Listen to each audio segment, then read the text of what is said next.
Remy, you are welcome. User 87202 and all of that, you are welcome. I hope you are good. Happy Monday to you. Another day the Lord has made. Indeed, I am rejoicing in it and I am glad in it. Thank you so much. Kenneth, I see you put 12th of December as your birthday. My husband is 11th December. Wow.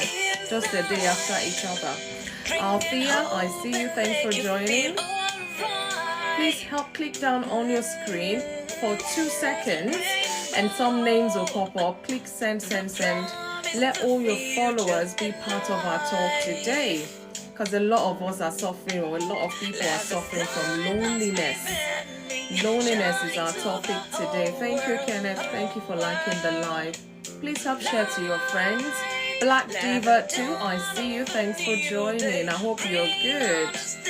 Happy Monday. Inside. Joy Z24, welcome. Yeah. Inside.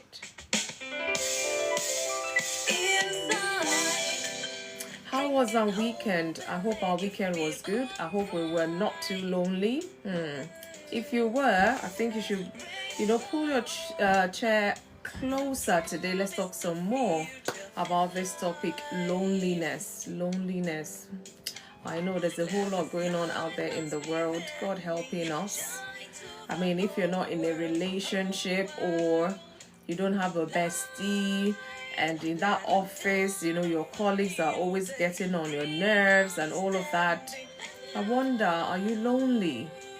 Are you lonely? So we're going to talk about this topic today, loneliness, because quite a number of people suffer from this or are going through this. Sometimes it's through no fault of theirs, it's just where they find themselves in life. But even if you're lonely, does that mean what exactly? So we're going to be looking at different aspects of this topic today, and we'll see how we can come off it or what we can do differently so that we're not alone or we're not lonely. There's so many things. I'm going to be breaking this topic down for us to have an understanding, because some people might not even think about it. They might not even feel they're lonely, but they are, they are. It could be self-denial, it could be a lot of reasons, it could be because of heartbreak, and they just feel, oh, by myself I'm fine and all of that, but yet they're suffering in silence. Beauty, I see you. Malik, Mane, I see you. And some may feel, yeah, I'm lonely, but I enjoy my company. I love me company. Fortan, thank you so much for joining. I hope you are good. And thank you for liking those videos of mine. I had to retaliate. Yeah, thank you so much. Jessie J, I see you. Alice, Malik, welcome. Welcome to Insight with FunmiRoyal this beautiful Monday the Lord has made. I am so glad. I mean, we're kickstarting the week. I hope you have enough energy, guys. But if not, yeah, there's one or two things you can do, You know yourself better than I do. But you know what makes you think. You know what makes you go. So, self-care, look after yourself. Don't be way down there, because I know issues of life, oh, don't get me started, they never stop. As you're overcoming one is coming. As you're sorting this out, it's like something else is surfacing, and it just makes you want to scream sometimes. But I do understand, but we just have to be on top of things. Oh, thank you so much for the flame heart. Thank you, Kenneth. God bless you. Saved Soul, I see you. Thank you. Tunde Olanrewaju, I want to believe I see you. Amazing B, thanks for joining. So, guys, I'm going to go into this talk today because it's quite a bit today. This topic, loneliness, it has to do with individual lives. Or people might even be in a relationship and yet they're still feeling lonely. Why is that? So we're going to look at different aspects, like I said, of this topic today. If you're a single person, if you're in a relationship, as long as you're human, I think this topic might just relate with you. Or you might know someone who you feel, this person must be lonely, and you're trying to, help them you're trying to be a friend and all of that, maybe they're not even seeing your side at all, sit down, let's talk about this some more and share. Because some of these issues of life, when we don't deal with them, when we ignore it, it kind of expands and it goes way deeper, and then it can affect our mental well-being. And before you know, somebody has been sanctioned somewhere, somebody's lost their mind. But let's talk about it now whilst we're still in the fresh stage of it. So today's topic on Insight is loneliness. Once again, thank you so much for joining me. Guys, please click down on your screen and some names will pop up. Just click send to all of your friends. And as many that are joining in, please help tap and like this live. The more we keep tapping, the more other people will come in here. Mommy Williams, I see you. Thank you so much for joining. So I'm going to go into my talk to give us more perspective into it. And then if you're in denial, hopefully you will not be at the end of this talk. And then after my talk, I bring us up, to talk some more about it. How has it affected you? Once upon a time, is this your story? How did you overcome loneliness? Because when anyone, is lonely for whatever reason, it's never a good place most times to be. No man is an island. That's why God created humanity. There's thousands, billions of humans, all over the earth, and we need one another regardless of our race, culture, and all of that. So I'm going to go into this talk, mine in my business. Thank you for coming to Inside Business today. I hope you are good. Don't worry, I'll find you after this live and I will follow you right back. Thank you guys for liking the live already, and thank you for sharing. Please, let's follow one another as well on this platform. If you follow me, I will follow you right back. As long as you will not unfollow, because if you unfollow, I will just have to unfollow you so I can follow other people. You know how it rolls. Once you hit 10,000, you can't really follow any more people. So I have to let go of those who have let me go, if I can put it that way, so that I can bring on other people. So I'm going to go into this talk. So let's give it a bit of introduction. Today's topic is loneliness on Monday here on Insight with FunmiRoyal. So loneliness is a universal human experience. If you haven't experienced it, at some point you may. And if you're lucky in your lifetime, you don't go through it, kudos to you, well done. So it's a universal human experience that affects people of all ages, all backgrounds, all social status. It doesn't even matter, wherever you find yourself in the world. As long as you're human, like I said, you may find yourself in a very lonely place. So it is more than just being alone. It is the feeling of being unseen, unheard, or disconnected from meaningful relationships. Maybe you even have a job, you go to work. For whatever reason, people just don't want to be around you. Or the more you try to engage and connect and network, it's like people just don't, they don't like you or whatever reason. It might not be about you, it might be about them. So there's certain things we need to understand so that we don't suffer from loneliness, okay? So in today's world where social media and technology have connected us, in very unprecedented ways, many still struggle with loneliness, and that's just the truth. Sometimes even when you're in a crowd, you find out you're always surrounded by people, but you just feel alone, regardless of that. So that means there's one or two things you might have to pay attention to so that we don't go into deep loneliness that may lead to anxiety, depression, and all of that. No. And this, of course, can affect your mental well-being. Thank you so much for liking the live. Please, as we're taking it up, let's share with our friends. Let them be part of our talk today. So loneliness can have profound effects on our mental, emotional, and physical well-being. Honestly, it does. It can. However, it is not an irreversible condition, meaning that there are a million and one things you can do to reverse it. So it's not like a permanent thing. Once you're lonely, forever lonely. No, it's not. It doesn't work like that. So loneliness can be understood. It can be managed and transformed into opportunities for growth, connection, and fulfillment. Don't get me wrong, a time might come in your lifetime you just want to be by yourself. Maybe you just need to reflect some more or gather your thoughts, and these are, or you want to make some life decisions and you just want to be by yourself for some time. We get that.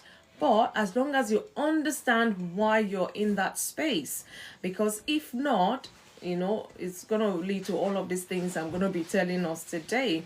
So today in our discussion, we're going to explore so many aspects of loneliness so that we can have a better understanding. What is loneliness? What causes loneliness? We will look at that. The effects of loneliness on mental, emotional, physical health. How to overcome loneliness. Cathy Doe, I see you. Thank you for joining.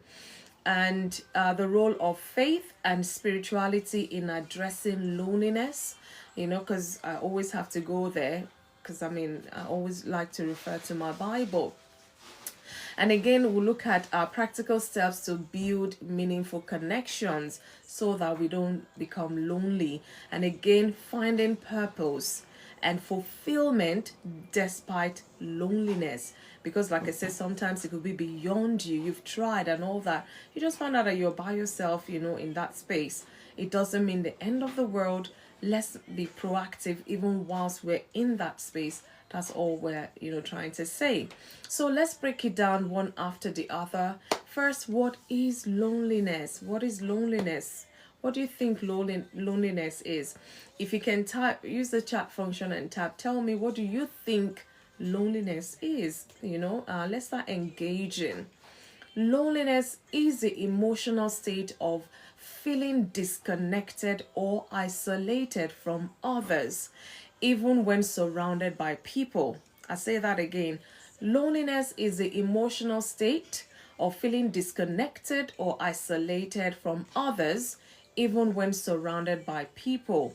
It is different from being alone, okay? Which is a physical state you are in. Maybe last month you were in a relationship, so you were with someone and all of that, and now maybe you called it off, or they called it off, or whatever, and now you're alone. That's different. That's not what we're talking about. But we're talking about loneliness in itself.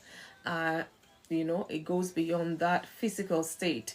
So a person may choose to be alone and feel peaceful, which is healthy, while another may be in a room full of people yet feel profoundly lonely. Imagine being in a crowd and you're still lonely. Let's dig deeper. So let's look at types of loneliness, just to kind of give us further understanding. We have emotional loneliness. And what do I mean by this? Missing a deep emotional connection with someone, e.g., maybe you've lost a loved one, or you feel unheard in a relationship. That can cause emotional loneliness, even though you're in that relationship. Because you're not connected with this person emotionally, you might just feel lonely emotionally in that space as well. Then again, there's another one I'll call social loneliness, lacking a sense of belonging in a community or group of people. You might feel maybe you have some old-time friends and somehow everybody's drifted apart, everybody's scattered all over the world. And once upon a time you used to have your clique, and now everybody's scattered all over the world. Everywhere you find yourself, you're looking for that set of people or group of people, and you just find out that you're not connecting as you should. And this may be another kind of loneliness, because you may feel lonely because you don't belong to a community or a group of people in terms of social, connections. Then again, situational loneliness. What do I mean? This one is caused by life changes. Leslie, I see you. Thanks for joining. So it could be because you moved to a new city, or you change your jobs, or you've retired. I know some people, they're really planning their retirement, and loneliness is not even in the equation at all. They've planned how they're going to travel the world, sail through the world, live life before, their creator will come take them away. So sometimes situations can cause loneliness. Oh, thank you, Leslie, for the heart to me. So if you've moved to a new city and you don't know anyone there, you may just feel some sort of loneliness, because of that. You've changed your jobs, you're now in a new office, and it's like everybody's just so serious, and you look right, they're just typing away and doing their job, and you just feel lonely in that space as well. So it could be due to so many reasons. That is just situational loneliness, and it's a matter of time. With time, they get used to you as a new person. They might invite you to lunch or have a cup of coffee with them or something, and you can overcome that in no time. So the last one I want to mention, talking about types of loneliness, is the chronic loneliness. This one is not recommended for anybody, anyone at all. So chronic loneliness is like a long-term loneliness that affects mental and physical well-being. Some people, it's like they've gone off the radar. They're not picking their phones, they're not associating with anyone, most especially when they work from home. They don't have to show their face in the office. They're just in their house. Even when they go shopping, they go at night. They don't want to be seen by anyone. And they've been living like this for such a long time. And I do get it, because I know, even in terms of seeing clients, I know some clients that are still suffering from post-COVID depression, post-COVID traumas, and all of that. This is a big problem for the UK. Lonely. I know. I mean, what better place to talk about it than on Inside here? And that's why I always come here. I'm so grateful that God has picked me to do this. I feel blessed, honestly, and I feel humbled, because I know in UK sometimes, where I live, we're like 50 houses. Thank God for WhatsApp. Other than that, I remembered my neighbor. Once in a year, we always have like our summer party in the estate and all, but sometimes we don't, because everybody's busy. I remember my neighbor always talking, we exchanged meals. Did you make pepper soup? I'm coming to get some. That kind of life, everybody connecting. But I get it, UK sometimes, oh my God. So for a very long time, I hadn't seen her. We hadn't really talked other than the group chats and all of that. And I went to this store. I was pushing my trolley to go do my shopping, and I bumped into her.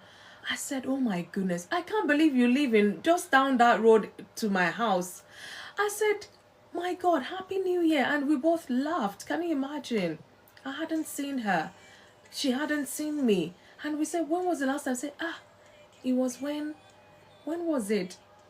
I think it was when the Queen Mother passed, when Queen Elizabeth passed. And I'm like, Jesus, and we live in the same estate. So you can imagine, let alone. So some things you have to do intentionally, otherwise that state of loneliness will just be there like permanently. So with so many people, and yet such dire loneliness. I'm telling you, Leslie, it's amazing. Let's talk about these things. Some people, it's become a way of life. Nobody checks on them. They don't check on anybody. They just live in life by themselves. God helping them, they work from home, and they don't have to go to their office for anything at all. Everything is via email at the tops, video calls for meetings and what have you. It's appalling, I must say, and it's everybody, I want to believe, has a neighbor. Even sometimes your neighbor, you don't see eye to eye for months and months. Imagine that kind of a life. So we have to be careful. So I'm coming back to that chronic loneliness. Some people are suffering from this, and nobody knows about. Even their GP or their doctor is not even aware, because they're not even talking to anyone. So long-term loneliness, it affects mental and physical well-being. They're not looking after their health. They're not doing no exercise or whatsoever.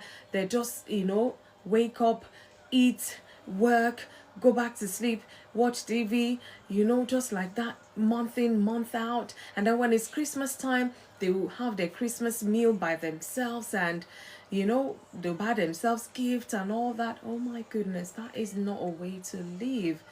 God did not create one man to be by himself, or one woman to be by themselves. Empress, I see you, thanks for joining. Blessed man, I see you, thanks for joining. So let's go on further to break this topic down. Guys, you need to reflect on this, and there's nothing to be shy about. I mean, please reach out to me. You can DM me. The fact that you've joined this live today, DM me. I sleep late, I wake up early and all of that, even if you leave a message, at some point I will get to that message. I've had quite a number of people after my live, they will reach out, there's something I want to talk to you about. I'm like, okay, I'm all ears, let's chat here. And sometimes they don't want to type, sometimes when you tap it goes a long way. I'm like, okay, find me on Instagram, at least that way you can call me on Instagram. And sometimes 2 hours I'm on the phone with this person I'd never met before. Some will cry, some lamenting, all sorts. At the end I'm like, if it's okay, I'll pray with you after hearing and trying to counsel them. So I've had a handful here, and please reach out, always reach out. At the most I'll say no, which no is not really in my cup right now, because like I say, I'm on an assignment here. No man is an island. If you've tried reaching out to other people, try FunmiRoyal. I never can tell. Thank you, blessed man. Thank you for joining. Please click down on the screen and click send to all your friends. Let them be part of our talk today. Especially, well, let me not say UK. I don't want to stereotype any nation as such. But wherever you are, because like I said earlier, loneliness can happen to you anywhere you are in the world. So let's look at the causes of loneliness. Let's look at what causes it. So understanding the root cause of loneliness is key to overcoming it. Because if you don't understand this is why this is happening, you can't do anything about it. And let's talk more about it so that we can find some common causes of it, and then what we can do to alleviate that if it's happening to us, right now. So number one cause that I'm going to look at, I'll break it down as well, is life's transition. Like I said, it could be that you move from one place to another, moving from one city to another, or one country to another. This can cause loneliness. Like I said, losing a loved one. This person or people, I remember I've had clients who come for bereavement counseling, and when they start talking, you will feel for them, because they've lost siblings, they've lost spouses, and they, it's like they just feel like they're the only one left. Why did God spare them? Sometimes they think that way, and you have to help them see the reason to leave. God is counted you worthy to still be amongst the living. It's not meant for you to be here and be depressed and be sad and be lonely. No, you have to engage. And some people, the reason why they're lonely is because of that divorce or separation. Some, like I said, it could be retirement or career changes. It can bring about loneliness, but it's not supposed to be a permanent thing as such. If it's permanent, it's because you're not doing anything about it. Nothing will just fall flat on your laps. You have to do certain things in order to get somewhere or to get something back in return. My prayer for us is we will find our zeal to do whatever it is we need to do, so that we don't find ourselves in a permanent lonely situation. Again, let's look at some social and emotional factors. I've mentioned one or two, at the start. So lack of close friendship or support network can lead to social or emotional loneliness. You don't have any close friends since you relocated to that new country, or your support network, before you know, you're using a different country code, and to get theirs, if you're not in that country anymore, it takes forever. Before you know, you lose interest, you lose some people's number, especially when you have to get a new phone and all of those things. Your support network is like they're all gone. Everybody's scattered for whatever reason. Again, feeling misunderstood or unappreciated can lead to loneliness. You don't want to connect with this person. You don't even want to do anything, because all you do, they're not appreciating you, or they just misunderstand you and all of that. And then you kind of withdraw, and then before you know, the separation, before you know, you're just by yourself. And these people's like, they're too busy with life, they haven't even noticed you're not there. And this can cause loneliness as well. Low self-esteem can cause loneliness, and fear of rejection can cause loneliness. Some people might feel, if I approach this person now to want to be friends, they might just look at me. I don't look like somebody that belongs to their class. You just, because you have low self-esteem. As long as you're human, you've got two eyes, even if you don't have eyes or whatever, you're human. Try and connect. If this person says no, try connect with somebody else. Someone is bound to accept you for who you are. So don't be afraid of rejection. try another person. Laura Williams, I see you. Thanks for joining. Again, like in this fast world of technology, another cause of loneliness is technology and modern lifestyles.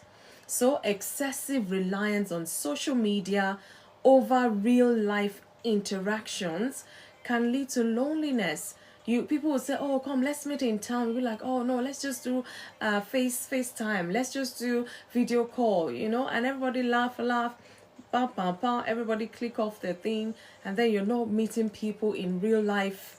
And before you know, you're just by yourself. In fact, I've seen some people. One person is at the beach, they're all connected to the video and taking them around the beach. Oh, look, I'm like, it cannot be like you being there in person. What kind of experience is that going to be? So if somebody asks you, have you been to that beach before? Would you say yes? No. You're just watching on video. You haven't been there to experience it.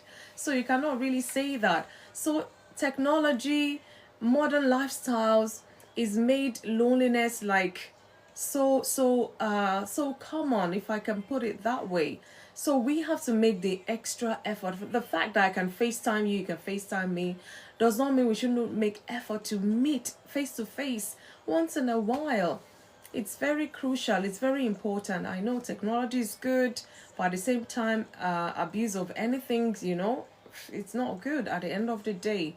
Again, busy work schedules that leave little time for relationships. You start work early, you close very late. You see thousands of missed calls, emails from friends, loved ones. You'll be like, oh, you get back to it. Even me, I'm guilty of this sometimes. But no, I always try to connect no matter what. I say to people like, I'm apologizing ahead. I will respond. Maybe the time I'll respond, you might be fast asleep. Could be 2 in the morning, sometimes 1 in the morning. I'm responding to messages, and I bet when they wake up to see the response, they'll be like, this woman, does she not sleep? And 6:30 or whatever, I've started again or whatever, So I do understand, but it has to be intentional. My personal persons, I got to connect with them. There's nothing called loneliness. And thank God I have a husband and children. I mean, the house is full, so there's no room for loneliness at all. Again, remote work or digital communication replacing face-to-face connection. It's very, in fact, I don't know how else I can say this. Like I said, I love technology, but sometimes maybe it's the abuse. People abuse it. Yeah, that's why we experience some sort of loneliness. You don't want to go out to meet people face to face because you can always schedule a team meeting, a Zoom meeting, and off you go. But it's not like, when God was creating the earth, when he created Adam, there's so many knowledge we're getting even from the Bible. So let your will be done on earth as it is in heaven. So I want to believe this technology, by the time we all get to heaven, you'll be amazed at the technology there. This one we're doing is child's play. That's my belief anyways.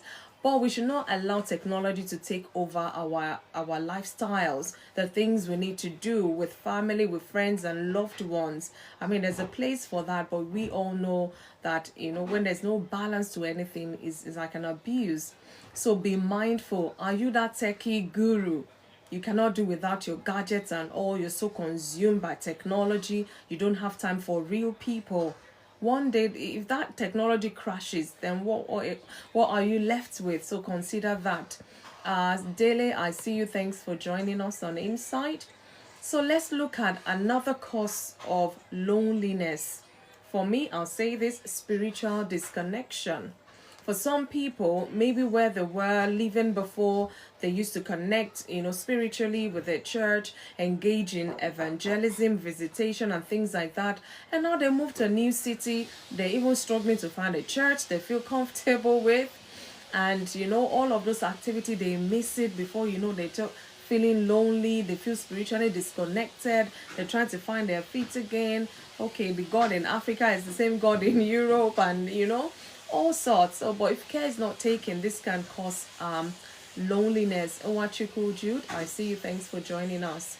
So feeling distant from God or lacking a sense of higher purpose can lead to loneliness.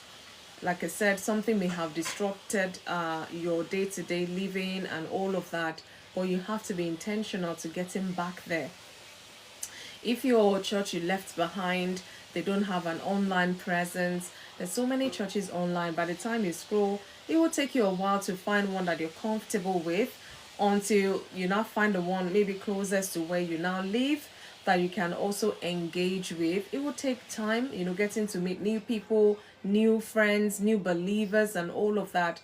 As long as you're doing something, you're making that effort, there is no room for loneliness. So, struggling with faith during difficult seasons of life sometimes can lead to loneliness.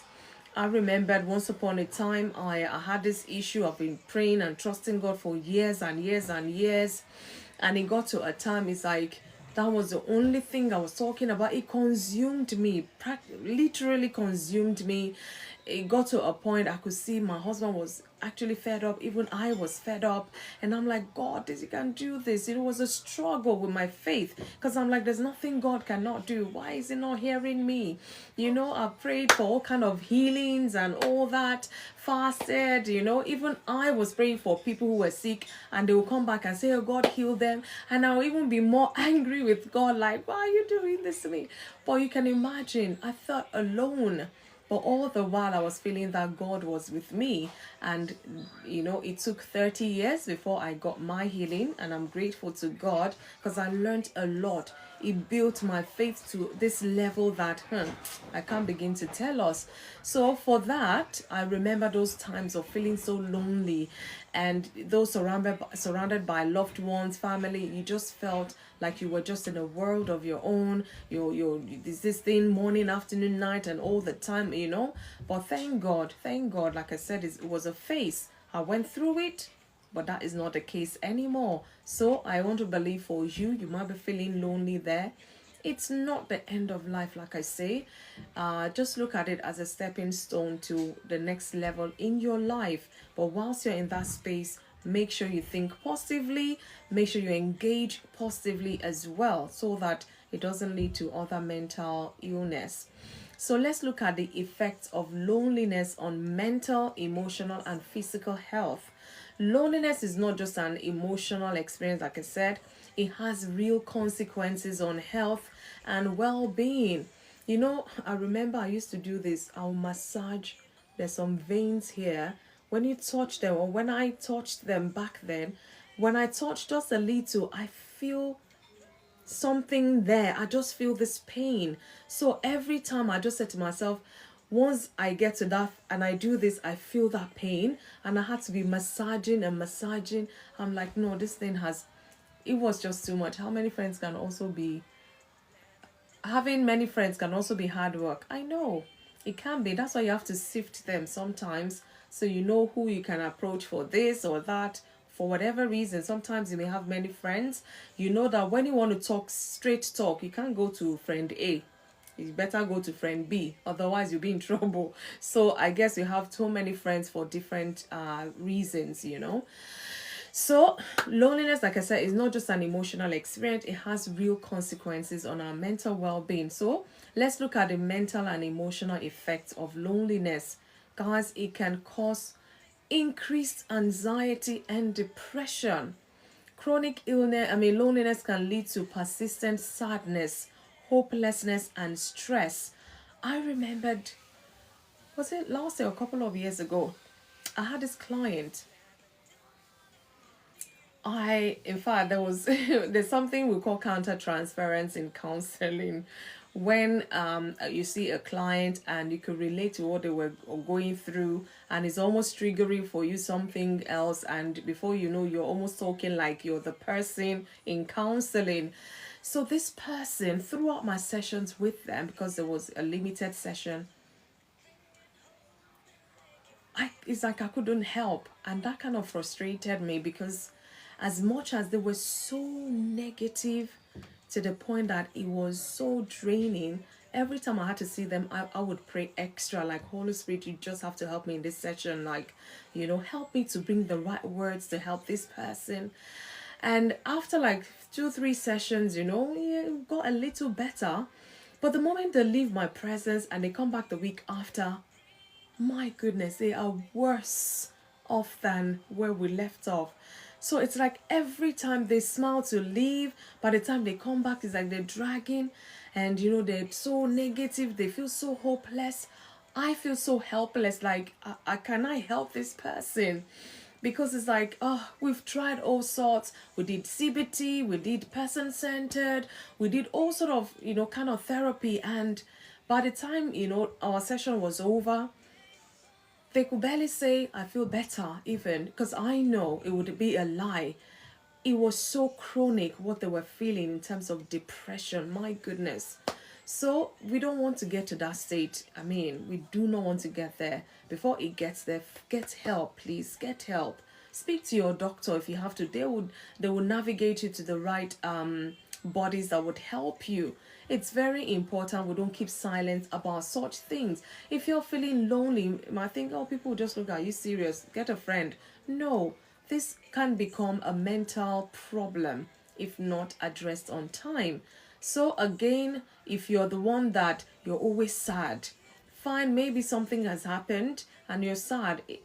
Everything is with time. This is time heals. And if find that 1 year, 2 years, 3 years, 4 years, 5 years, you're still in that space, get help.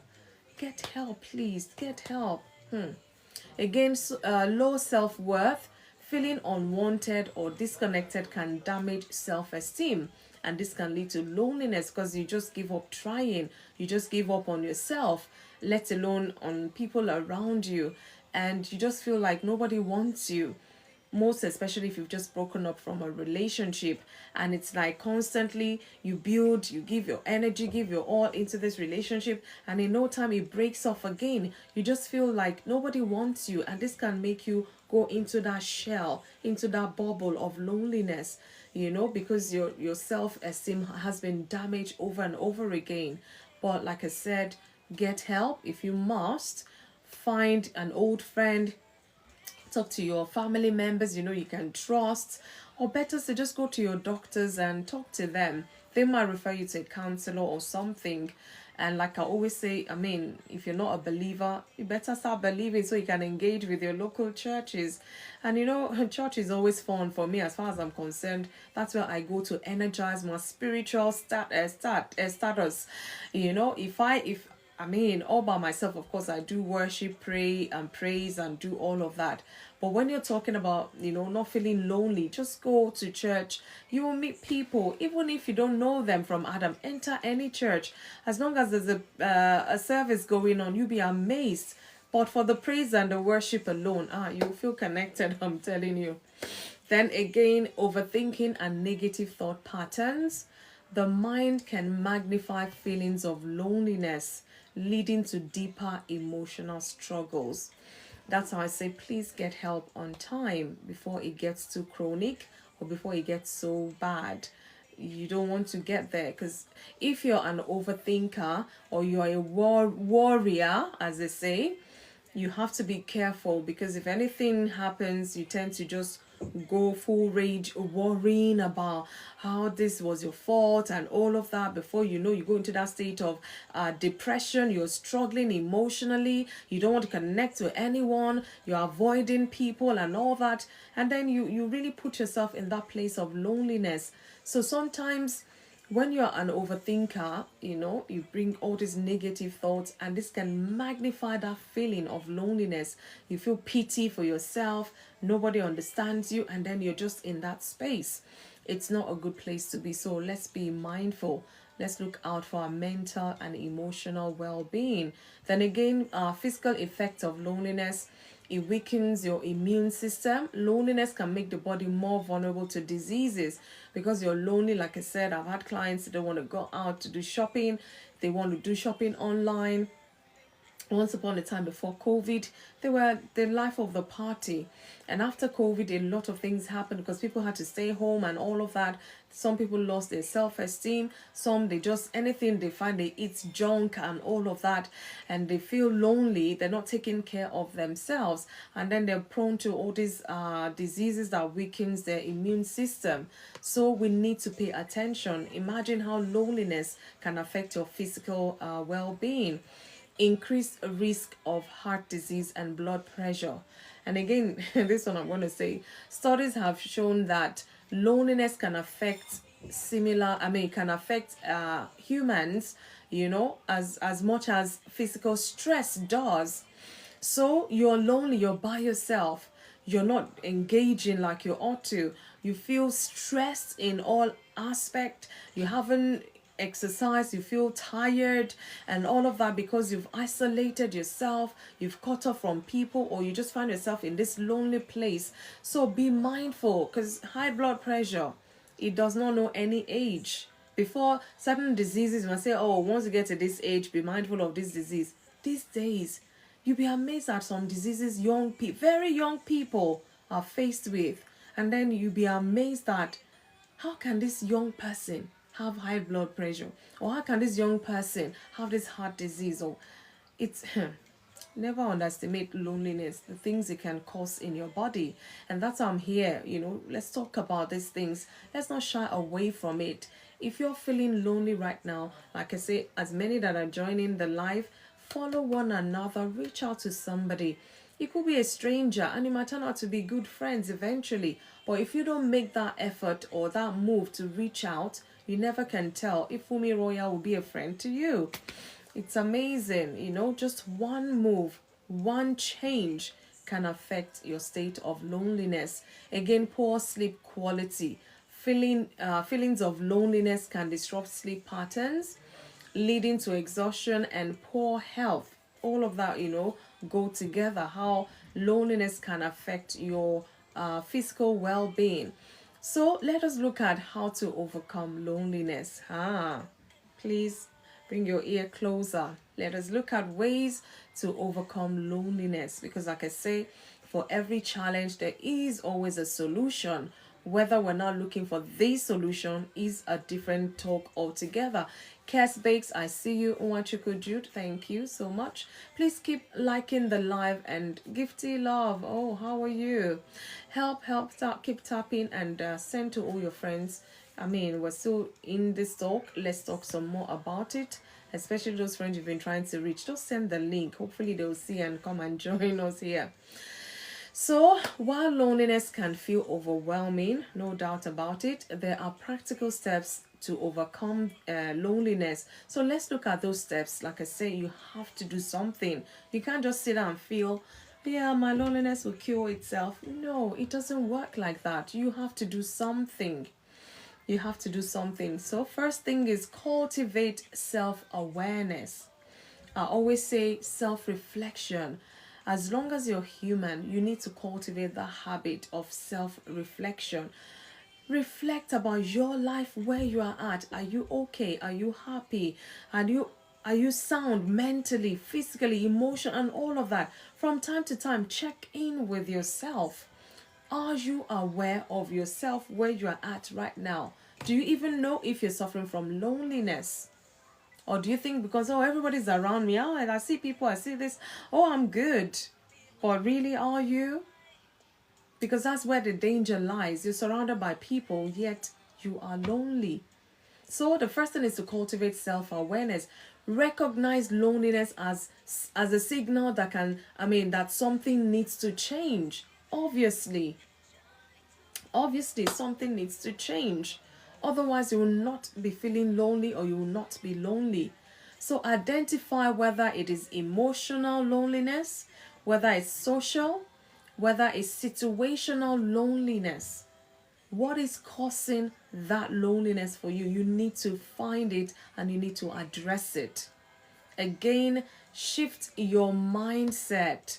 This is how to overcome loneliness. Sometimes it's all in this mind. You see this mind? Very powerful. If you don't take hold of your mind will take hold of you, and usually not in a good way. So understand that loneliness is a phase, not a permanent condition. Meaning, shift your mindset, change, make some necessary moves so that you're not in that space all the time. Develop positive affirmations to replace those negative thoughts about your self-worth. If people are rejecting you, are you rejecting yourself? If people do not understand you, do you understand yourself? Apostle Adekuni, I see you. Thanks for joining. So all these things, you're looking for positive affirmation everywhere, everywhere. Have you given it to yourself? You have you. Say to yourself, I can do this. I am better than this. I can, be whatever you want to be. I am fearfully and wonderfully made. I am unique in my own ways. Give yourself that positive affirmation that you need. Maybe you don't have too many friends to come and be saying, for me, well done. Good for you. I would say, for me, well done. Good for me. Say to yourself, you are worth something. You don't have to wait for that validation from whoever before you feel that self-worth. You have to believe that in yourself. So your mindset, it has to shift to a more positive one, from a negative to a more positive one. Again, take intentional steps towards connection. Want to connect, desire to want to connect with people, because sometimes some people are even trying to make effort to connect with you, but you're just in a world of your own. You're me, myself, and I. Pity party for yourself because of whatever may have happened or not. So you might have to take intentional steps towards connection, connecting with people. Reach out to friends, reach out to family or colleagues. Just reach out to someone.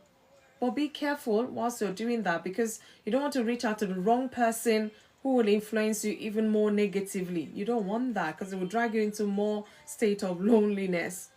Join community activities if you must, your church group, hobby-based gatherings. If you like to cook, go for a cookery class or something.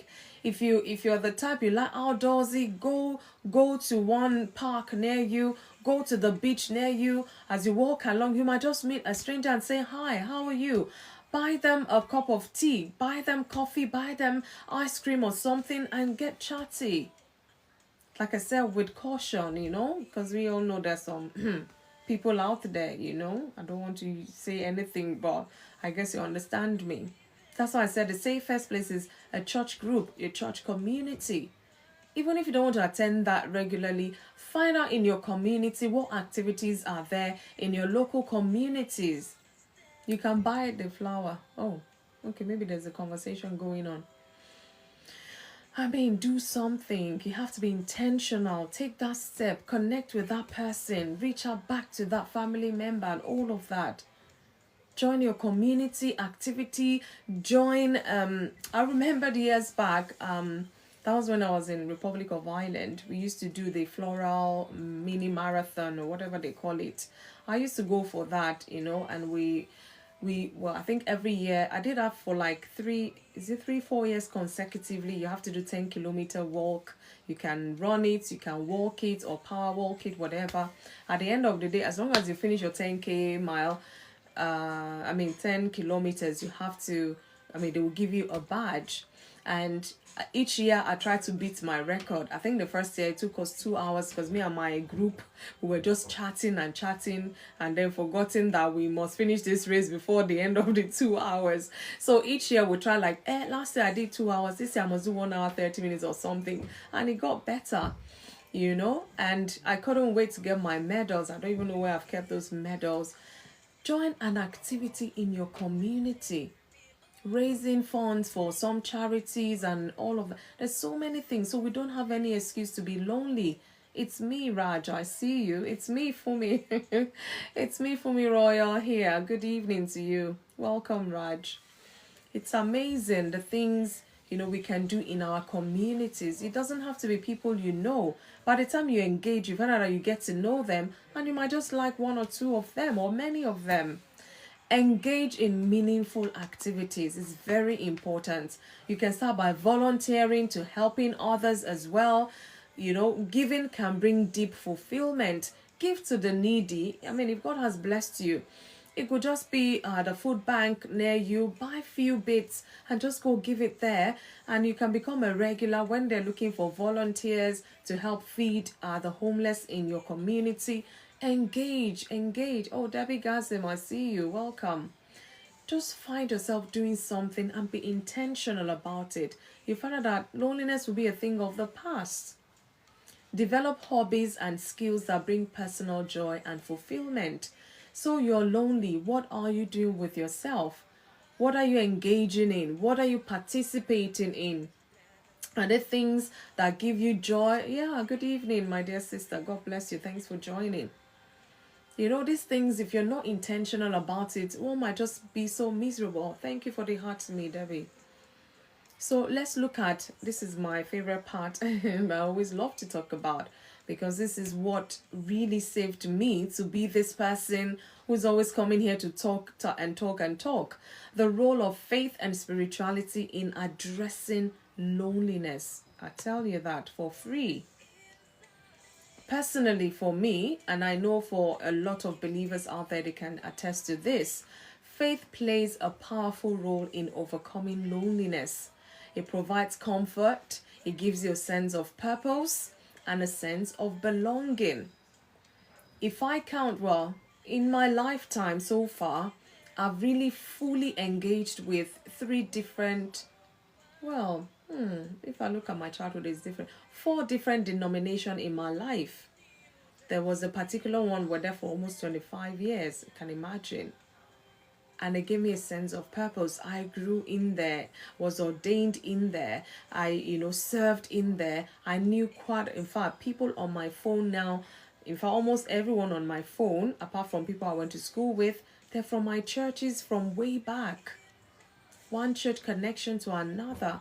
I left some and was still in touch. Sometimes, send prayers, send hello, how are you? Sometimes we'll meet at gatherings and all of that. You'll be amazed the role of faith, when you're talking about loneliness. There is no how. I mean, some people know me, like at the beginning of every month, I'm always sending happy new month. I try to make it as fun as possible so that you know that Funmi is deliberately thinking about you. And I send out huge messages. Sometimes in a day, especially that first day of the month, I send about maybe 500 to 1,000 messages to people all over my phone.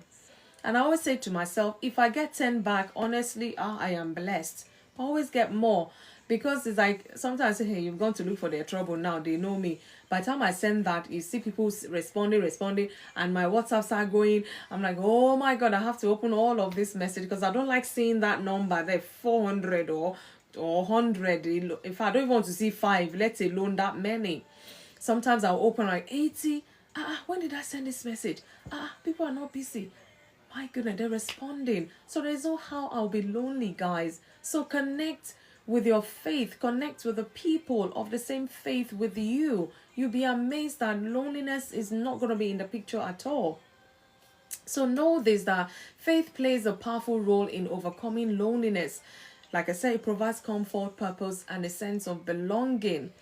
God's presence in loneliness. Let's even look at that. I'll refer to my Bible. If you read the book of Isaiah 41 verse 10, it says, fear not, for I am with you. Be not dismayed, for I am your God. I will strengthen you. Yes, I will help you. This is God saying to you, whatever situation you find yourself. Leslie's sharing Genesis 2:18 has been tried, tested. God remains undefeated. God knew what he was saying and doing. Oh, definitely. Definitely. I mean, he wouldn't have created Eve if he felt Adam was good by himself. And even the animals, created different animals and all of that. And Adam had to do the job of naming all of them, And then Eve came and the two has become one, and all of that and all of that. So that even in God's presence, there is no loneliness. He doesn't, no, not at all. Thank God, even when Jesus was killed, he was leaving, he said, I will send one to you who will comfort you, who will be there. So even Jesus, when he left, he doesn't leave us. He sent a comforter. How much more? What does that mean? It means God does not want you to be lonely. Psalm 68 verse 6 says, God set the solitary in families. He brings out those who are bound into prosperity. God cares for you, whatever situation you find yourself. Don't go into that loneliness. It's not a place to be for anyone at all, whether you're a believer or not. Oh, okay, let's do this again. Yay. Thank you, TikTok. Guys, God will help us. So even in moments of deep loneliness, God is present. We may not be hearing him because we're weighed down by whatever situation. God is there to offer us peace and companionship, or are we even paying attention to him? It's a difference between being alone and being lonely. I know they're two different things, you know. So God wants to be your companion if you will let him. Sometimes you just find out you're by yourself, and this joy, oh my goodness, you cannot even explain where this joy is coming from. It's coming from God. Truck, I see you. Thanks for joining. So finding comfort in prayer and worship, like I said, this one is my number one medicine. It's my number one go-to. I'm telling you. Develop a habit of daily prayer and meditation on God's word. It really has helped me over the years. It's still helping me, and I know it will never fail me. So even if my husband says you're I'm annoyed with you right now, no, I'll just not say, God, you are my friend. I just sing to myself, I am a friend of God. I'll even be singing it so that will hear me. If you don't want to be my friend, I am a friend of God. Hey, I am a friend of God. He calls me friend. Time I will laugh. It doesn't have a choice but to laugh, and then life goes on again. So develop a life of prayer and meditation, worship through music, devotion, and gratitude to shift focus from loneliness to God's goodness. Because of the phase you are in, all you're just thinking is negative, negative, negative to drag you more in there. But you will have to stretch out and look for the positive, and just stretch out so that you're not in that state for too long. God is not a supporter of loneliness, neither is FunmiRoyal. And I want to believe everyone on this platform. So if you find yourself you're in that lonely space, what have you done intentionally to come out of it? Find something to do. Again, building Christian fellowship. Like I said, my Christian journey, I've met people in my lifetime, and I'm still going to meet loads of people. They have been there to strengthen me. Likewise, myself, them as well. I've had to pray with some people. I've had to fast with some people just to let them know that they're not alone. So sometimes you might have to be the one to reach out. You might have to be the one to stretch out, and before you realize, you find out that loneliness is gone.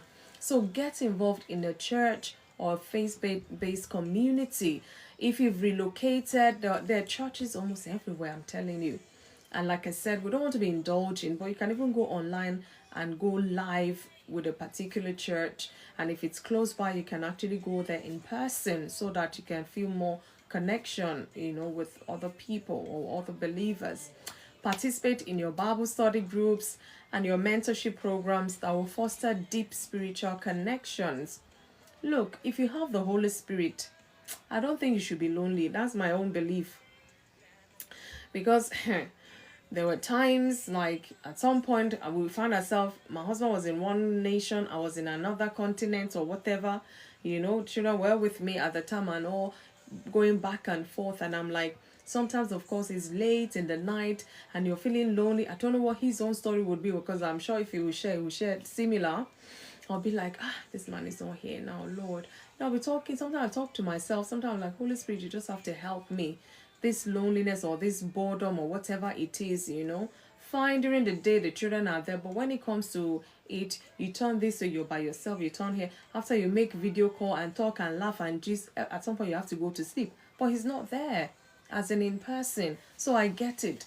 So deep spiritual connection you can get from your Bible study groups or from your church, so get connected. If you're a person of faith, the fact that you moved to another country does not mean you should lose your faith, or not that you left God in Africa, you're now in Europe.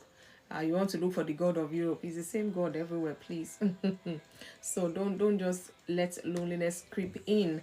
So let's look at practical steps. I've mentioned briefly, but just to buttress some more on it. Practical steps to build meaningful connections. Loneliness can be reduced.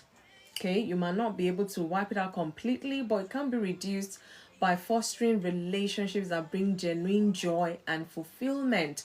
What do I mean?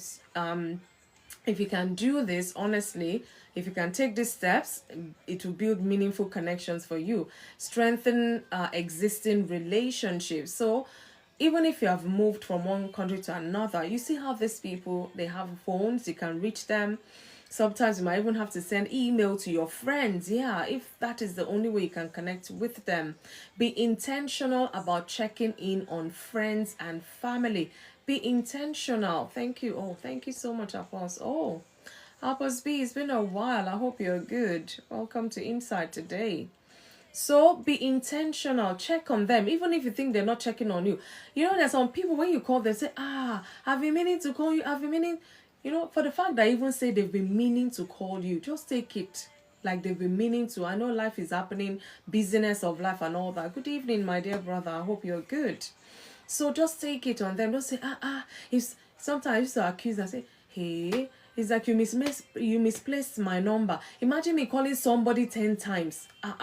It's love, oh. I call you 10 times, you cannot even respond to one call, or to even say apologies, or I will call you back something. I'll be like, hey, this person, I said maybe they've deleted my number, or this, I don't think the call is going through or something. No, I almost be thinking that way.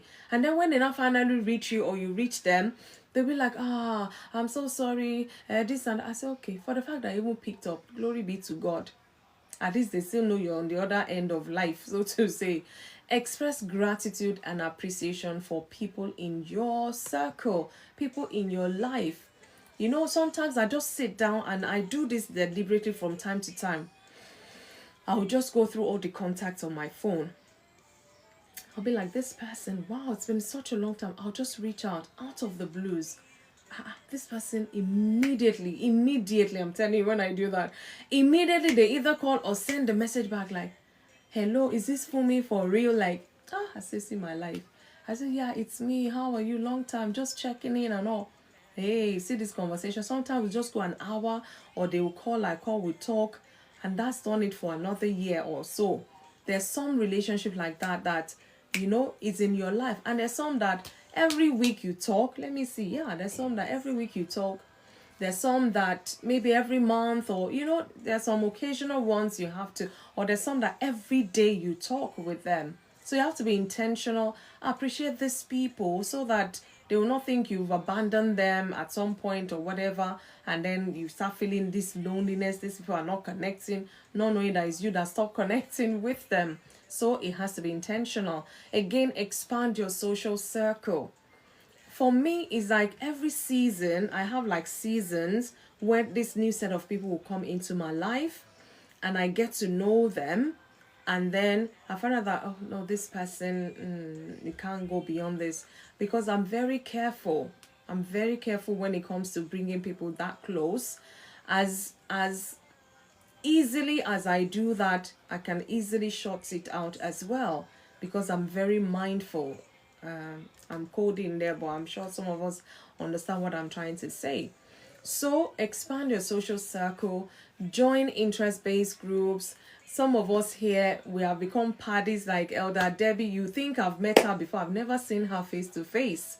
Honestly, when we start gisting and talking, people say these people have carried themselves from off TikTok to on TikTok.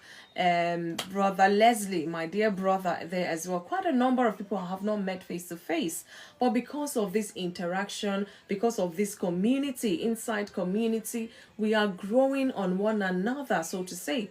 I cannot meet Debbie outside and pretend like I don't know her, even though I've never seen her face to face. She said, for me, it's... In fact, you can even pass by me on the streets of UK and I won't know that this is Debbie, to let you know how it is. But we're so on sync here. You would think we've known each other for years and years, and that is a very beautiful thing. If Debbie was frustrating my life too much, I think I would have blocked her on my life. But I mean, she's the best. She's the best. Let me look for my sound effect.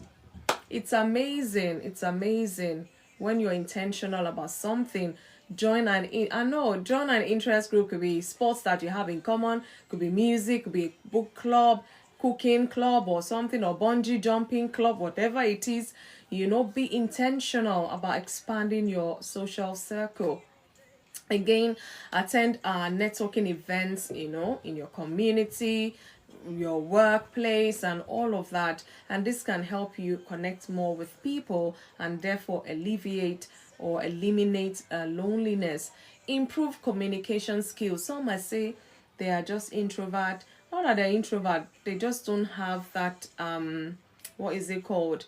That presence of maybe talking, communicating, and all. But when you're with them one on one, my goodness, the level of intelligence you find out from these people, it's amazing. But maybe they're not outspoken and all of that, but it's all good. So sometimes you may have to practice active listening and meaningful conversations. Like on TikTok here, I mean, you don't have to put your camera on. You can just come into the box, share your views. At least I won't see you. So even if you're shy, at least I'm not seeing you via the camera. So you can even air your views. Everybody's welcome here on Insight. Do we see eye to eye all the time? Maybe not necessarily, but we still come and talk, with one another. Anyways, Over Sabi, you have joined us today. Maybe you come and help us with this topic. This is your name now, Ogbonge name. Sue, I see you. Thanks for joining. So you may have to improve your communication skills so that you can reach out to more people so that you are not too lonely. Then again, overcome social fears by starting small conversations with strangers. You don't have to know everybody before you say, I don't know. Who is the new person in your life? Somebody you never knew before, but recently they came into your life and you guys have been talking. Check yourself. Do you have such a person? I can tell you I do have, in fact, quite a handful in recent times, in the last 3-4 months, and we've become even quite close. And I found out that, wow, this person seems nice. Some I've not even met face to face, like I say. We just chat from time to time. Oh, how are you? How's your family? I practically know all about their family. They know about my family, so we exchange pleasantries and all. If they don't hear from me, a long time, like that. And you find out that, okay, you're comfortable building that kind of relationship with this person. Check, do you have a new person you've just met recently that you're building a kind of relationship with? I'm not talking boyfriend, girlfriend now. Just platonic, or what is the word now? Just normal friendship talk and things like that. From time to time, you can be that to somebody else, actually. So I'm rounding up, guys. I'm looking at the time. Finding purpose and fulfillment despite loneliness. It's very crucial. You might be lonely, but you're positive in your behaviors and the things you're doing. So even in seasons of loneliness, individuals can find purpose. They can find growth and contentment being in that state. So it's not really all bad as such, depending on what you're doing in that space. So embrace personal growth. Use that solitude period as an opportunity for self-discovery, learning, and creativity. Get to know about yourself now that you feel you're just alone by yourself, you're lonely where you are at. Rediscover yourself. You might have to take some courses, read books, explore your interests, something that brings fulfillment. Discover it instead of wallowing in depression or anxiety. Nkechi, I see you. Nkechi back up. Oh, I see you, sis. I hope you're good. Again, focus on gratitude. Shift that perspective from what is lacking to what is present in your life. So you're alone, you're lonely. What are the things you've achieved to get to where you are at? Focus more on positive things. Focus more on things of perspective rather than wallowing in sorrow or wallowing in pain or wallowing in that trauma or whatever it is. Keep a gratitude journal if you have to, so that you can reflect daily on these blessings, where God has brought you from. Sometimes I think we just forget. Maybe we are forgetful Jones, as they call some people. We forget the things we've gone through. We forget the things, maybe once upon a time, people were around us. We were never lonely. Now you're in this lonely place and you feel the world must come to an end. No, remember those times when you had solid people behind you. Reflect on those relationships. How did it fizzle out? How did it end? And all of that. Are you the one that stopped connecting with them, or they stop connecting with? Sometimes you might have to go over this thing so that you find out this is the reason why you're where you are at. Because like I said, if you don't understand why you're there, you will not understand how to come out from there either. So be grateful, remember those times, and then find your way back to those times again. Could be with new set of people, you can reconnect with your old friends and all of that. Then again, discover purpose in helping others. Guys, if you're lonely, find somebody to be a blessing to. Because whether you're lonely or not, everybody still gets 24 hours in a day, 7 days a week. And all the months that we get, everybody gets the same, apart from those who do not wake up the next day, because their time was up. So you might have to engage, you have to be deliberate. The fact that God has given you another day to see the light of day, do something. Don't wallow in that place of loneliness. Engage in mentorship, volunteer work, or community service. I can overemphasize that. You can engage. You find out that you might even be invited to come and be a peer group leader or something.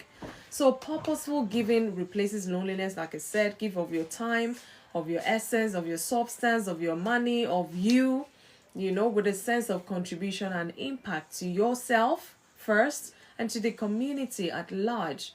So I'm going to conclude by saying this. Loneliness is a real and challenging experience, no doubt about it, but it does not have to define one's life. It does not have to define your life. It's a phase where you were not before. You're here now. You should plan to get out of it as soon as you can, really, God helping you. So by understanding its causes, taking intentional steps to connect, and relying on faith and purpose, anyone can overcome loneliness and build a life filled with meaningful relationships and joy. Meaning it's in your hands. If you feel you're still lonely, it's in your hands. It's your choice you have made. And if you find out you've come out of it, it's in your hands. You have made the choice to come out of it as well. So what have I said in essence, in case you're just joining in? Loneliness is not about being alone, but about feeling disconnected. One of the things time is just going so fast. It can help. It can affect your mental, emotional, and physical well-being. Loneliness. It seems a subtle word, but it can do damage if not controlled. Then overcoming loneliness requires self-awareness, action. You must take intentional action, and of course your faith too plays a big role. God's presence, praying to God, and Christian fellowshipping, can provide comfort and healing, and can alleviate loneliness. Because the church, I want to believe so, they will call you. Somebody will call you. Like in my church, I worked with a guest appreciation team. Yesterday in church we had new first timers, bring them up to the parlor, talk to them, get their details. I bet somebody would have called them by today just to say one or two things. So you can imagine, they didn't know us before, but this is what we do. You come to the church for the first time, somebody will follow you up, just to see how you're settling in and all of that. So join a faith-based church, a Bible-believing church, not just any church, because we have to be careful these days as well. Again, like I said, helping others, building connections, and developing personal growth. This can transform loneliness into fulfillment. And you find out that, you're a single person or you're by yourself, but you are happy. What's the song? I've got joy, joy, joy, joy, joy, joy, joy, joy overflows in my life. You can actually sing that song and people will say, wow, this person's got joy. There's no dull moment with them. Even when they go home, they retire home to sleep and all, they're still filled with this joy because they're not lonely again. They manage to use that space positively well to their own advantage and to be a blessing to other people as well. So helping others, think about it, can help you build connections with other people.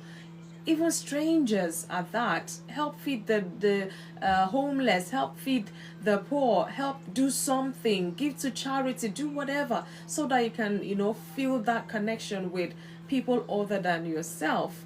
My prayer for us is that may we all find strength, connection, and purpose in every season of our lives. That is the end of my talk today. Like I said, it was a lengthy one, but we just had to go there. That is my talk. Even still, as long as I think it is, I've not covered every aspect of this topic. That's where you come in to share more views. So, my talk is over. However, I have my one question to ask us today. Can one totally overcome loneliness? Can one totally overcome loneliness? That is my question, and that is my talk today. Thank you guys for always listening. Light, let the dawn of a new day bring understanding and Yay. love. Oh, Thank you, Kenneth. Are we still tapping? Thank you. Thank you, Leslie. I see you're still tapping away. So, guys, that is my talk. I'm mindful of the time. So, just send me an invite. Let us talk more about this, because sometimes you find out that maybe that city where you are is synonymous to loneliness. So, there's nothing you can do about it. Whether you try, you don't try, whether you're intentional or not intentional, it's just a way of life. This loneliness we're talking about. But I beg to differ. There will be something you and I can do just to eradicate loneliness, whether it's you taking that initiative to helping your community as a whole or something. There has to be something we can do. I believe strongly in that. So send me an invite. Let us talk some more about this, because we don't want loneliness. We don't want to be sick mentally just because, people don't want to connect with us, or we're trying hard and we're trying to connect with people, they're not connecting with us. What else can we do? Because loneliness, if not dealt with, can actually deal with people in a very, very negative way. It affects their mental well-being, their physical well-being, their emotional well-being as well. And like I say, no man is an island. We need each other, we need one another. Maybe you're the one saying, oh, I've tried, there's this person at work I really like to be friends with, but I've tried all my best. They're not even seeing my face, they're not even seeing me. What else can I do? Yeah, come up, let's talk about this. We'll put heads together. What else can we do? I can't talk now, my lady's still on the road. Oh, okay. Okay, Elder Debbie, thank you so much. It's fine. I'll just carry on talking, and hopefully one or two ideas might come to mind. Send an invite. Let's talk some more about this loneliness. Your city, your community where you're at, is loneliness the order of the day? Is it a thing that, yeah, nobody even talks about it anymore? It's become a way of life. Whether we're happy about it or sad about it is inconsequential, whatever. No, that shouldn't be. So send me an invite. Let's talk some more about this, especially weigh out what else can we do to alleviate loneliness from our lives, our friends, our family, from the community as a whole. Hey, Oga Leslie, how are you? Oh, it seemed like my TikTok was playing up. I don't understand what was going on. Hey, It I kept hope. taking me out. I don't know why. Oh, I see. Okay, don't. I mean now. It took Yeah, me yeah, out when I was trying to get in the first time around. Good evening, yeah. anyway. Good evening. Good evening. Good Now evening. Good evening. How's your day been? Monday. yeah. This has been very busy. Hey, UK. You guys don't take it. You cannot be working from morning to night in the UK. Oh. I'm telling You you. can be working from No. morning till night, and the work is It's not like finished. you finished work, yet you have not closed. No, it's a lot of work. It's a lot of work. But this topic about loneliness is a serious topic because UK is a major issue.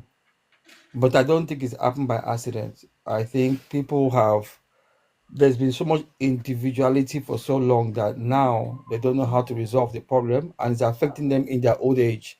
When they're young, it looks okay, but as they get older, that individual behavior, I want my own space by all means necessary, it become a Yeah. chronic problem later on.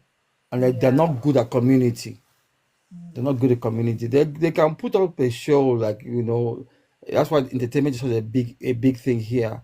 But community, I think, is a great weakness, and that's something that I'm very thankful that ethnic minorities have maintained. But some of them, the generation, if they don't maintain those Kind of core rubbing off. community values, they can lose it as well. You Yeah. know, I remember there was a statistics that there was over 10 million people that are considered suffering from loneliness. Really? Um, yeah, in the UK, 10 million. I'm not, and most of them are people who are over 60. Mm. Um, it becomes more chronic from over 65.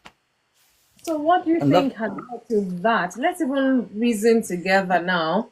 So is it that well, when I they think, were more younger, they were not relating. Now they're older, they need people. They just want that people, everyone around them is gone. yeah, and it's harder to, by the time you get to that place, it's harder to form Let me true start saying, relationships, because by that time you're always thinking, are they coming for my money, are they coming for what I'm going to leave behind? But yes. it's very difficult to now have real relationships. I've been privileged. I had the privilege of I've done both voluntary work for youth and elderly. Hmm. And when it comes to the youth, you can still be able to engage with them and show them why they need have to have why they need good community. With the youth, the problem is what I've noted. The youth is not the problem of the youth; it's more to do with their parents. A lot of parents are quite individualistic. A lot of them are quite self-centered. A lot of them they don't foster familial bonds, which is unfortunate. And where abuse has taken place, it can be devastating. I had the privilege of doing voluntary work for youth development in Barking for at least a couple of years, and it opened my eyes to see why there's so much family breakdown, and a lot of them is poor parenting, especially with the fathers. Especially with the fathers, they are not good at parenting. There's too much individual, too much self. So they're having children, but they're not connecting, they're not building strong connection bonds, and in some cases there was abuse. And some of them, it could be things that they didn't also deal with in their childhood that just continued. Yeah. I ultimately feel that part of it is that I think from the Second World War, there was a great sense of spiritual recognition. The church was very active in society. But I think the more the church in this nation began to take a back seat, and there were, and that's another thing I want to say, a lot of the churches here in the UK, especially the ones that are run, that were like the Anglican church, they were not proactive. They were not intentional about being part of society. They did not know, they did not, either they didn't engage, or they just thought that people would just keep coming to church. And a generation did not pass on what they learned by faith.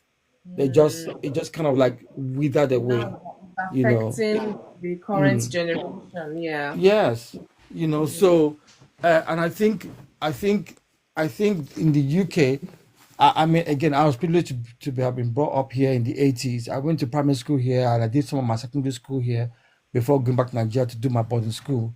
And even then, I remember in primary school where they used to read the Gospels, and it wasn't even a Christian school; it was just standard, and all those things have been removed completely. So I think there's also a knock-on effect of that cohesion of family values, and families recognizing that is good.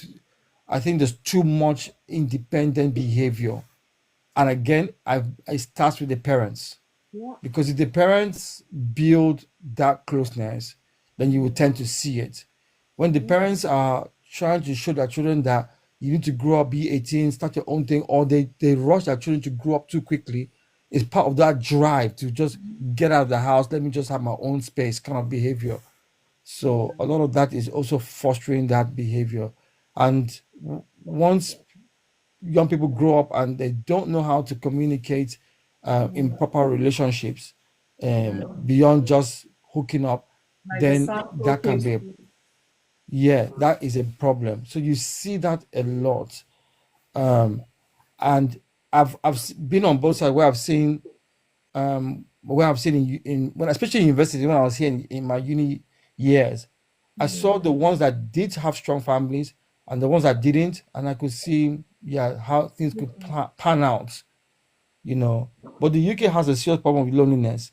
Um, I remember Yeah. before I got married to my wife, there was two incidences where we had so where I used to live, in fact we were smelling something, so we thought maybe a rat had been dead, or maybe the rat poison had killed the rat, and maybe no one could find the source of the rat.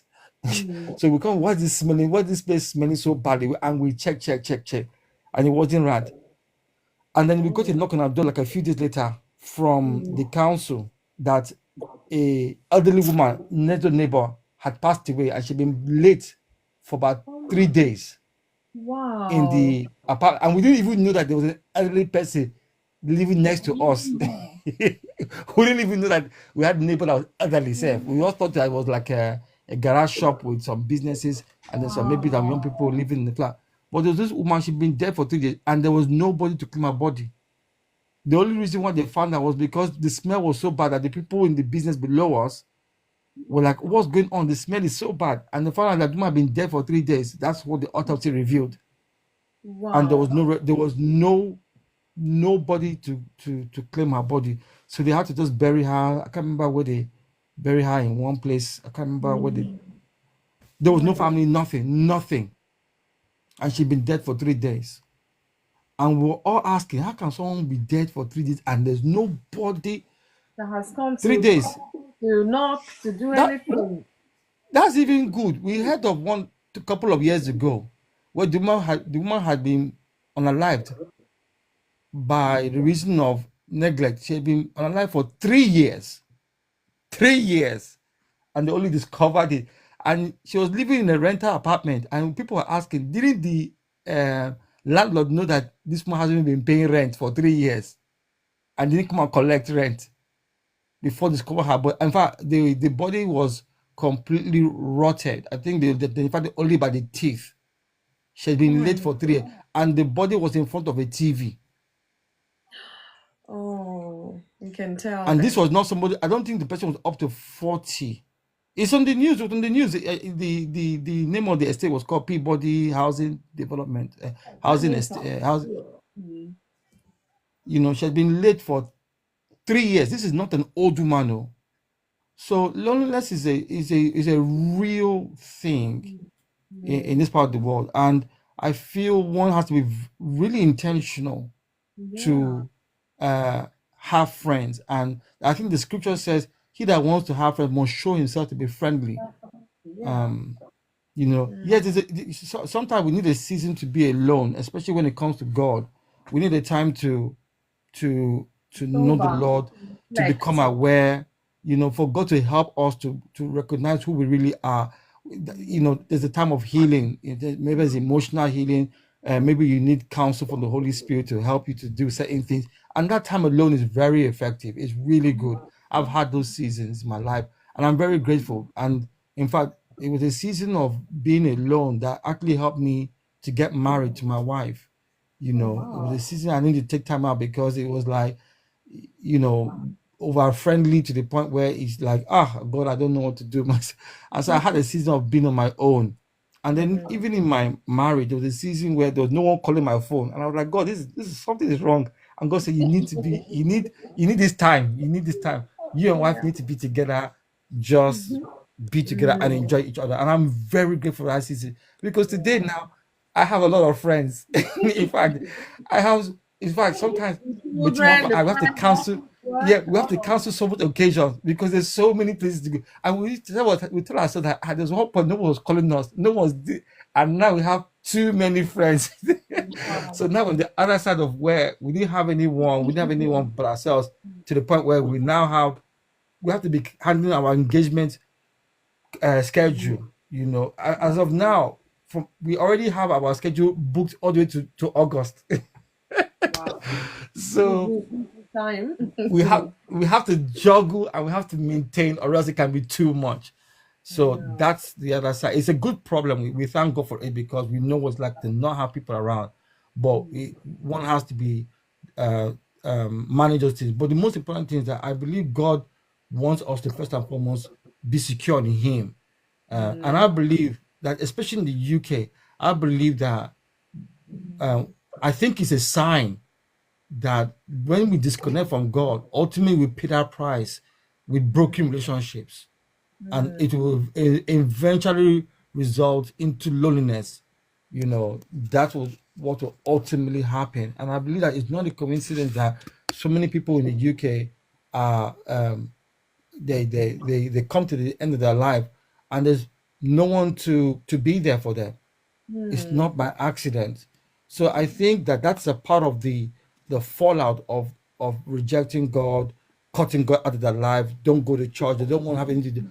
I'm not saying church is perfect. Church have its own issues, and I'm praying to God that we begin to resolve some of those things. And part of that is becoming intentional with how we engage in society.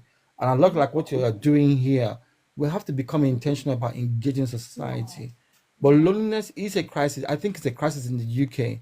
And I think that young people are a lot more open to that reality because I still work with young people up to now, and I know that once they can see that they can trust you, they feel comfortable coming to you and talking to you and relating to you.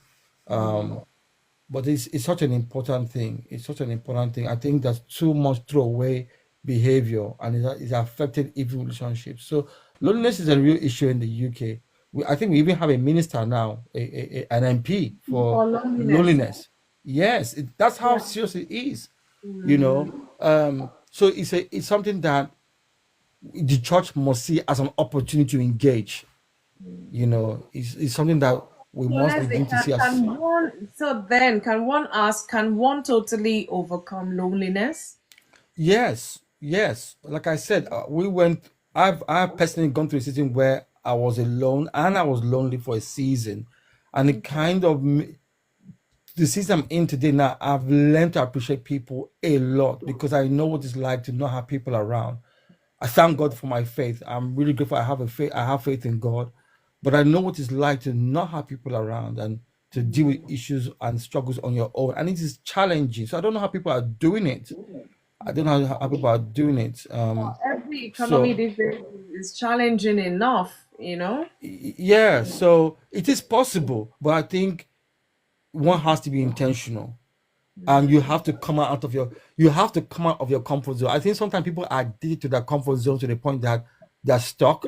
They Yeah. want the benefits of friendship, but they don't want to do the work of having friends. I think that's the dilemma of a lot of people. They like the benefits of having friends, but the hard work of developing and having good friends, they don't want that work because their comfort is so much to them, And I know some people who, and I'm not going to criticize anyone, but I know some people who comfort is a problem. They love their comfort so much, yet they crave for human relationships, but they're not prepared to do the work. And they want to eat their cake and have it And still. yes, yes, yes, so they like watching TV by themselves. They like to go to cinema. They like to do everything by themselves. But then you hear them now complain that, but there's no one around. There's no one, and I'm like, what are you talking about? There's plenty of people around. You just don't want to step out and engage. Yeah. You don't want to, and then they will say, "Oh, but you're lucky because yeah, you are like." And I said, "No, no, no. It's not luck. You have to do something about it. Even if Yeah. you have one good friend, it matters, but to Yeah. not have anyone around and to not have people in your life, because at some point it will become challenging. And I've had the pleasure of working with elderly people and seeing how challenging it is when they get to that point where it's hard to make friends. It's very hard, and they will tell you We always have they. trust issues. Yeah. Mm. And sometimes where I've seen situations where if they do trust you, it can become overbearing, where they want to say everything to you, tell you everything, want you to be there for every moment, and it can be too much as well. So it's Very one extreme or the other. Yeah. And I had the privilege of being working with elderly people as well, you know. So Welcome. one has to be careful. Mm, Yeah. Yeah. Thank you. Thank you. thank you. I mean, you've said quite a number of things there, and I hope people listening are picking what they can resonate with, what they can work with, because sometimes if you don't put in the work, you might not be able to come out of that lonely place. So thank you, Leslie, for your contribution. Minister Sarah, good evening. Happy Monday to you. I hope you're good. Yes, good evening to you from here in the Bahamas. I don't know if it's morning there or whatever. But yes, I What, had a what, wonderful day what time today. is it where you are at? It's 5:39 In the morning or evening? evening. Okay, so you are 4 hours behind. So we are 4 hours Mhm. ahead of you. Okay, wow. Amazing. Thanks for joining Yes. us. Yeah. All right. Thank you as well. So, loneliness. For me, I think that, well, I'm a shy type person and I don't really care to be by myself. But like I tell people, I'm not lonely. I think Oh, lonely is a type of psychological thing where you isolate yourself from people. See, I don't isolate myself from people. I still go in groups, but I'm not a groupie. right. um and I think that a lot of persons are lonely because sometimes, like the gentleman said, as they begin to get older, or just some people in general, they are just grumpy, to be around, and people kind of like shun them and don't want to be around them, but they want to be around people, but then they cause people to not want to be around them. Hmm. Also, I think that sometimes because of circumstances, like maybe moving to another country, like how he said that a lot of that is happening in the UK. A lot of those persons maybe that are like that are persons that have migrated there, and so you're leaving behind all of your community. When I say your community, your friends that you grew up with, or people that lived around you, and also those that are part of your family, which makes your community. So like I said, I think that all of those are factors, as well as persons who go through divorce. You have your mate and stuff like that. People can feel lonely even though they are in a relationship, because I know I spoke to somebody before and she was like, she have children, she is married, but she has a job, but she came to the church and she was saying, I just feel lonely, like nobody is there. And like I told her, I said, are you lonely or you feel overworked, like you're doing everything and everybody doesn't see you? Like we as mothers, we can get like that sometimes, Yeah. because with what needs to be done for our husbands, need to be done for the children, need to be done at work, if we are going to school, need to be done with our career or our life. And when we really look at it, we're not enjoying us, and that can make some people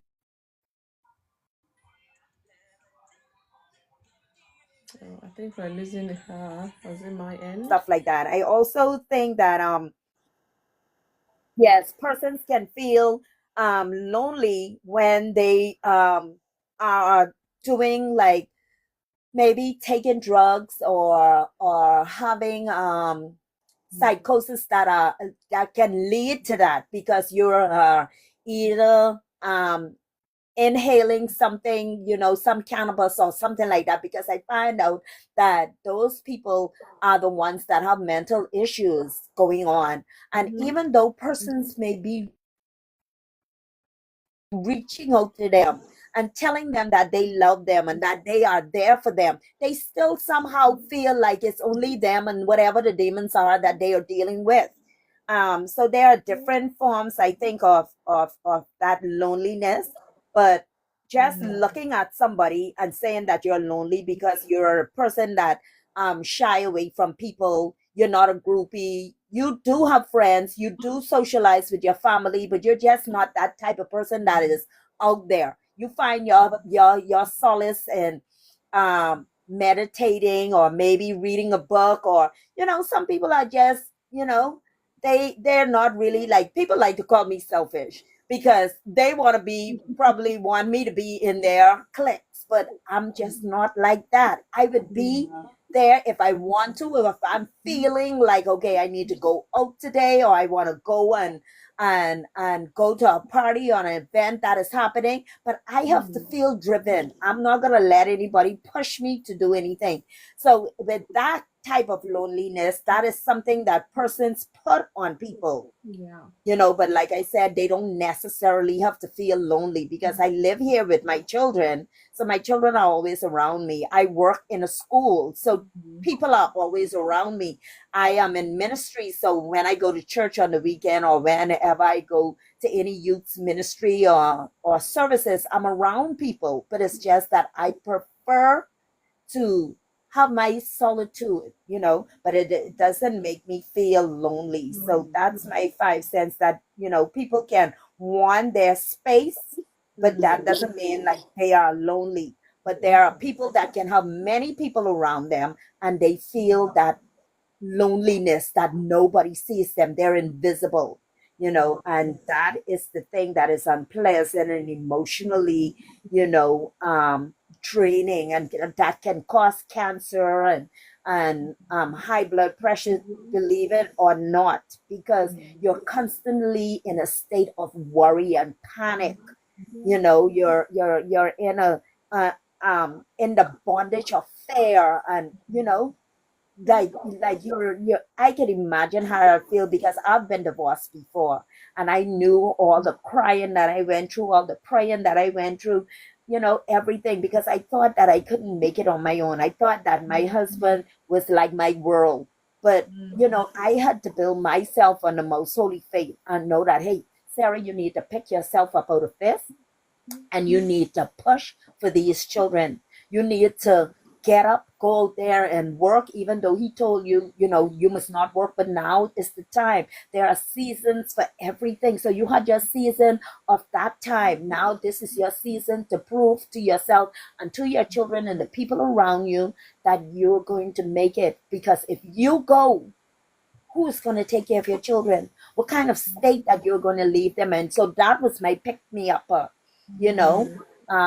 So I would entreat with anybody that is feeling lonely, look at the situation. Are you really lonely, or you're just a person that finds solace and happiness and joy in your alone time, but you can relate to others, but you're just not a groupie? Or are you really lonely in mentally, where people are around you, but you still feel like there isn't anyone there? Or are you lonely because there is exactly no one that wants to be around you? And then, if it's that, find out what it is that is causing everybody to propel, to move away from you and not want to be in your space, because we are all humans. And I think we are made and designed in God likeness, that there is somebody for everybody, you know. If you were born and you're alive, there is a reason, there is a purpose, no matter how small and insignificant it is. You are put here for a reason. So just flip it around. Okay. Thank you. You see, thank you so much, Minister Sarah, for that. There has to be an understanding. I love my company, and I remember once upon a time growing up, I found myself like, this one was not because I wanted to. I just found myself, what's the word now? I was incarcerated, let me put it that way, from the world. And I was just locked up in a room, kind of. At some point, I get to hear the key opening, and they pass this meal to me and lock the door, and I'll eat. So the room is like kind of self-contained. It has the bedroom and the bathroom there, so I couldn't go out. But thank God there was window, but there was bars on the window, and I felt this loneliness that it was so bad that I thought life should just end, because I couldn't believe that this is a free world and this is how I'm being treated. And unknown to me, that time went on for months. If I can't remember precisely how many, but it went on for months, and summer till the new year. So it went on for months, and I mean, I was a young person then, and I developed this attitude of being by myself and being okay, because otherwise I would have just given up on life altogether. And now growing up, I just found out that whether I'm with people, I'm okay. Whether I'm not with people, I am okay. But looking back to that time, we all know that that was not normal. So, what am I trying to say? Look at it as a stepping stone for growth. Look at this season of loneliness as a stepping stone for growth. Because for whatever reason, once I'm in my room, even I'm a married room and all that, once I'm in my room, it's like the world is just the world out there. Honestly, sometimes when I'm in my room, I'll look up at the time. That's if I don't go to work or anything. Oh my God, it's 8 p.m. at night. I've not gone to eat or do anything. I'm just okay by myself. Find one thing to do. I reflect. Before I've answered messages. I've done all of this bit, and it is that good for me now, but when I went through that, it wasn't funny at all. So know that this loneliness, you have to understand why you are feeling that, because just like Minister Sarah said, you might be in the midst of a crowd and you are feeling deep chronic loneliness. And some people is just there, maybe one or two people, and there is this joy that they feel they're not alone. And people might be thinking, oh, maybe they're feeling lonely. There's so much people but these people are joyful. They are okay. They are happy, just like Minister Sarah. So, but at the end of the day, you have to identify, because the moment is a problem, whichever category it is, but you can identify that there's loneliness taking place right now. You cannot afford to just sit on it. You cannot afford to just be quiet about it, because some people die of loneliness. That is the thing that we don't want to talk about. Some people actually literally die of loneliness. Leslie gave us one or two examples of people, nobody chases after them. They're not chasing after anyone. Right in front of their TV, they're dead. Nobody knew about it until days later. Someone he mentioned even years later. We don't want it to get to that phase. So right now, if you can identify it, also identify what you can do to make that a better situation for yourself. And if you're in there, for me, I'm okay, I get it, I'm by myself, but I'm alone, but I'm happy, I'm good, I'm loving this space and all of that. We get it. So kudos on you. But my question still is, can one totally overcome loneliness? Can one totally overcome loneliness? Thank you. Debbie, I'm going to come to you. What is your take about this? Because sometimes when you talk about loneliness, the first thing that comes to mind sometimes is, this person is a single person. Because they believe that once you're married, you should not even talk about loneliness. But I tell you, the amount of lonely husbands, lonely wives out there in marriages, you do not even want to know. But let me come to you, Debbie. What is your take about this topic? Can one totally overcome loneliness? Or do you think loneliness is an issue, really? Let's hear from you. I hope you can talk now. My lady, let Mr. Miller for Christ talk. I'm still outside. Okay, all right. Okay, thank you. Yeah, I'll soon be in. I'll be in the like 5-10 minutes. Okay, all right. But my hands are freezing now. Okay. Oh, sorry, you're out. Okay, I can hear the sound of the wind. All right. Thank you, Debbie. Thank you. So, Mila Okay. a tenant laid it in her surrey flat for more than 3 years. Oh, wow. I think I'll look up that story. I have a faint memory of that, but it sounds familiar. It's amazing, Imagine for 3 years, nobody checking up on this person. I don't even want to picture it. It's just horrible, really, a horrible picture, thinking about that. So we shouldn't get to that place that for a whole week nobody has called you to say hello, what's happening there, or left you a text message or something, or work. I mean, well, if you're on holiday for 3 weeks, maybe they won't want to disturb you. But you get it. It was in walking. Oh, okay. Thank you, Leslie, for that information. So you can imagine that it can actually lead to death for some people if not properly handled. Mila for Christ, good evening. I know you joined us not too long ago, but we're talking about loneliness. We've talked quite a number, of things about it. We said loneliness is not about being alone, but about feeling disconnected from people or family, friends, and all of that. So, can one really overcome loneliness? As in, is that possible? Do you think? Or one's lonely, forever lonely, even whether you get It's, married or you don't. What's your take? Good evening. it's possible. Good evening, man. Good evening, everyone. Someone can overcome loneliness. Okay. And so, sometimes the reason why some people have decided to be lonely, not because of maybe they are passing through challenges or maybe one thing or the other. Or some people decide to be lonely because of maybe they've tried to be with people and it's not working out for them. You understand? So Yep. we know loneliness is not good.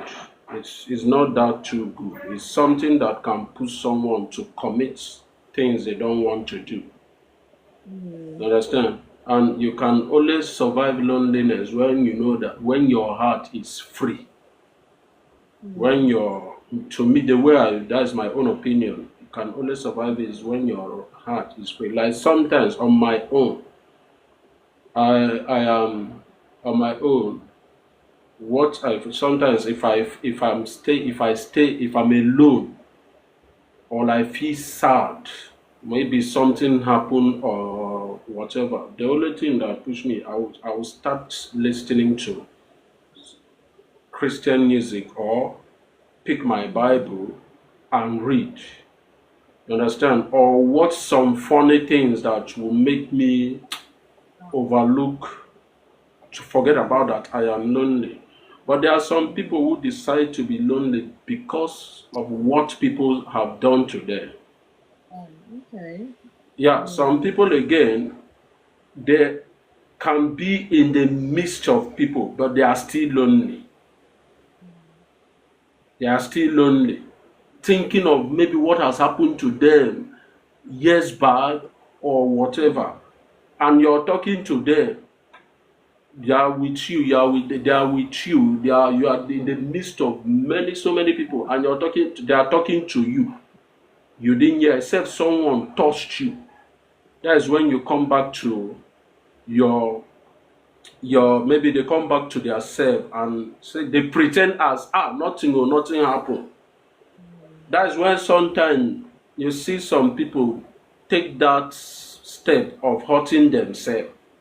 You understand? So the only way loneliness, people can overcome loneliness, and the only way you can overcome loneliness is committing yourself, reading important things that will make you to overcome that loneliness. In the area where someone have offended you and you decide, there are people naturally small thing can cause them to go and hurt Yeah.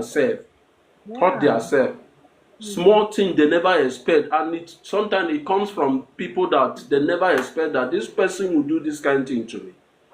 That's why You it's most. just Yeah. Yeah, so you just see them taking action that you never expect that this person will take this action because of minor thing. Such people, they are not living with their spirits. There is a spirit controlling them. To me, no matter how someone offends me, stay lonely, go and commit suicide, for example. I will not, as life is sweet, I cannot do anything like that. The only thing I will just pick, I'm telling you, but we can overcome loneliness when we are lonely by just seeing it as is normal. Sometimes when you are lonely, that's when God talk to you. That's when you listen to yourself. That's when you calculate things and say, this thing will work for me. Like for example, I work I work in a company where we are 4 in the room. Anytime they are around me, I'm not happy within myself. Not that I'm not happy that I'm seeing them. That time where they are around, I cannot pray. I cannot voice out. You understand? So once they go like this, that time they will go to their, I will feel very, very happy. I will feel very happy. Wow. And I will start praying. I will start doing whatever genuine thing I feel like doing concerning myself. You understand? So loneliness is very good sometimes. Loneliness is not good at the same time. For those who are passing through depression, Yeah. who are passing through difficulties, who they feel like my brother, my good friend has not called me for 1 year, for 2 weeks, for 3 weeks, or whatever. Sometimes if I have not called you as a friend, call me back. Ask me what is going on. Is maybe you don't know what I'm passing through. I don't know what you're, but we must communicate to each other. If I don't first call you, you call me. If I call you, then that is good. So I believe the way I understand this word is that we must overcome loneliness. I remember, let me tell you one thing. There was a time I used to be in Thailand then. Okay. That was between 2009, 2010, 11. Then I came back. I was deported. Because I went there. It's not what I thought I would do that I saw that would happen. You understand? So I will be in the room alone. That's why, see, I love my elder sister very well. My elder sister, my mother will say, my son, if he's not working out, come back. Your life is more important to us. Come back home. Oh. Come back home. But we don't like You are not that only, statement. yes, yes. I don't like hearing it. To an extent, I have a girlfriend then. Welcome. Do you know that girlfriend? Do you know what she did? She and my sister. So it was the time I came back. She told me that I took your picture. We go and pray that if it's not working out for you, come back. We use your picture. I'm telling you this thing. I almost got angry with her. So it's like you contributed for me to come back without anything. Wow. You understand? But it's not a good thing. They feel like, no, everything is not about money. You must get it or you must do. But your life is more important. I was depressed that time. Wow. I don't know Christ then. I was so depressed that time. To a point that I would be inside the room. I would feel like killing myself. Wow. But to the glory of God, because I feel I spend money to come. It's not what I expect. And I'm seeing. And my plans then was to travel and, come back and as we now maybe mansions, hotel and this at the end is not what I saw. But thank God for my mother, for my sister, for that friend also who they pray. And the day the day we were caught, the police there was no money. I don't even have money. It was a friend of mine then that sent $1,000 for me to come back. So that's why it's good sometimes you be truthful to people. That friend was like, my dear, I know it's not easy. Since they've caught you, the police have arrested you, and they say all of you must buy your Thailand. They will not send you ticket. You will buy your ticket. Once you are arrested, even though it's 5 years, you will be there till your ticket come. That is what you will do. So that time, but when I finally know that life is so sweet, I was around maybe 19 or 20 years. That was my first experience to travel. But when I found out that life is so sweet, I said nothing will make me, whether I am alone, is not working out for me to say I will go and kill myself or do things that will affect my, cause me to go down. You understand? So sometimes loneliness helps. Sometimes it brings damages to one, so that it bring damages to somebody's life or whatever. So it's very very important at the end that we check on our people, we call them. Forget whether I said if you don't call me, I will not call you. I must call. It's I must call to check on you. Let me hear that you are okay.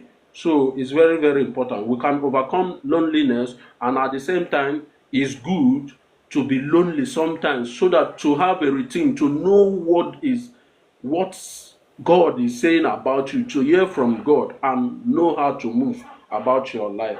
Thank you. Thank you. Thank you so much. I love the fact that you pointed us again to the fact that some people may have been hurt, and that's why they choose to be lonely. So it's by choice, these people. But when somebody dwells so much on the negative, and there's no positive light, or there's no positivity around, it could be detrimental to their mental well-being, where this topic is concerned.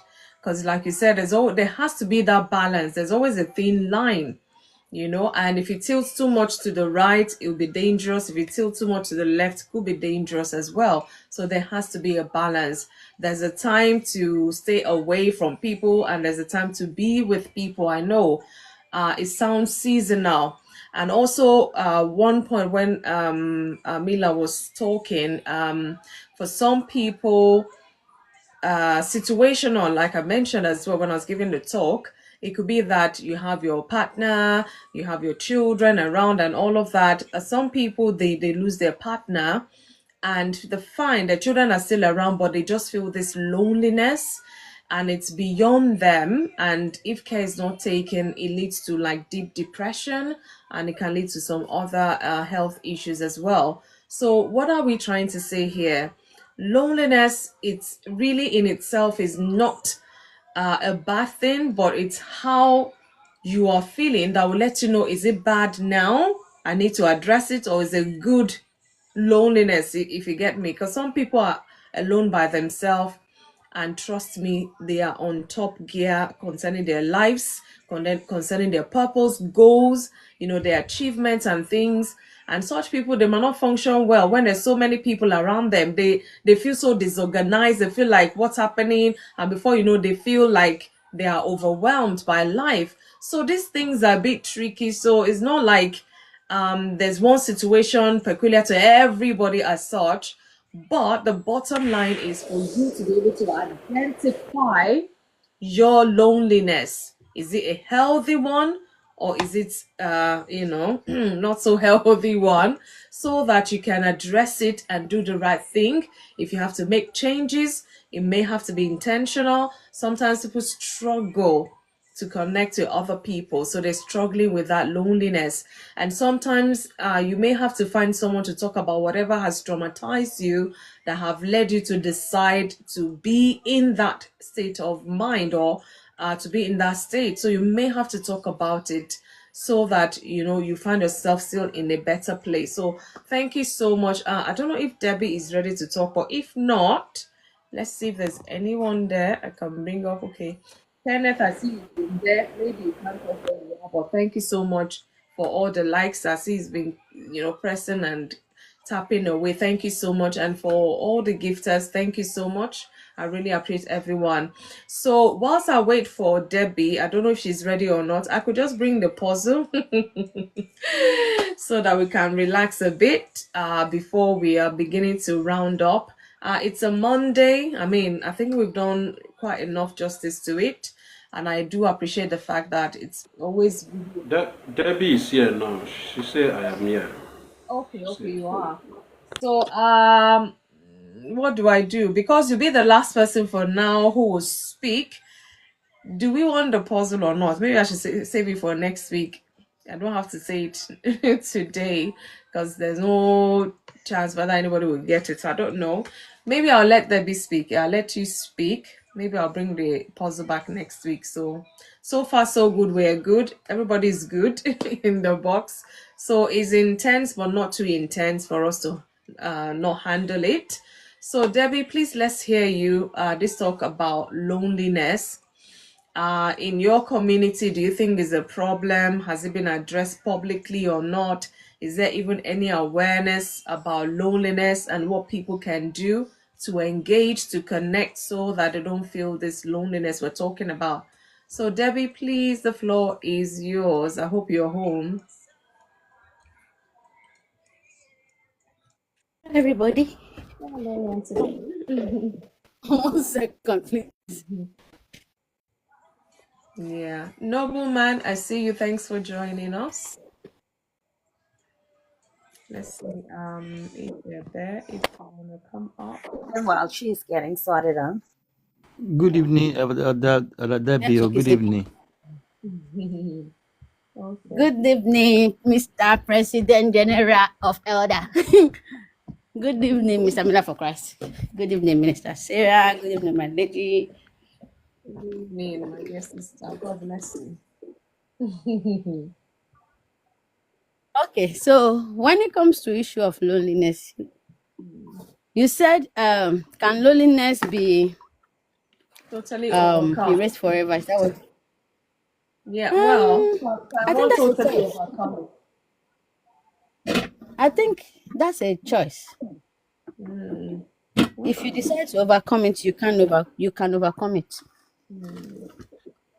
in a way. Okay. I think there's a verse in the Bible that said, "He that wants friend should make themselves friendly." So if you want to overcome loneliness, you can Decide. work on it. You can decide to. I know it's not easy, especially when it comes to dealing with human. It's not easy. But at the same time, you still need human Yeah. at the same time. Human is a problem, human is a solution. That's the thing. In fact, That is the thing. So we still need ourselves. See, Mr. Miller for Christ says something that if he doesn't see somebody, he checks on them. Well, I used to do that. Now, anyway, personally, my personality is not the one that actually, chase after people.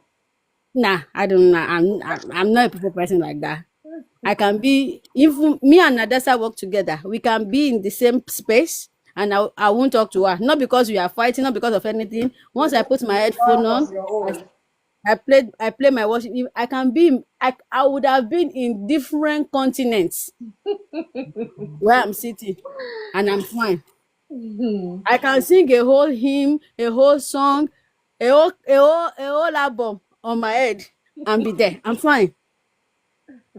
I'm fine. But we are all not wired the same way.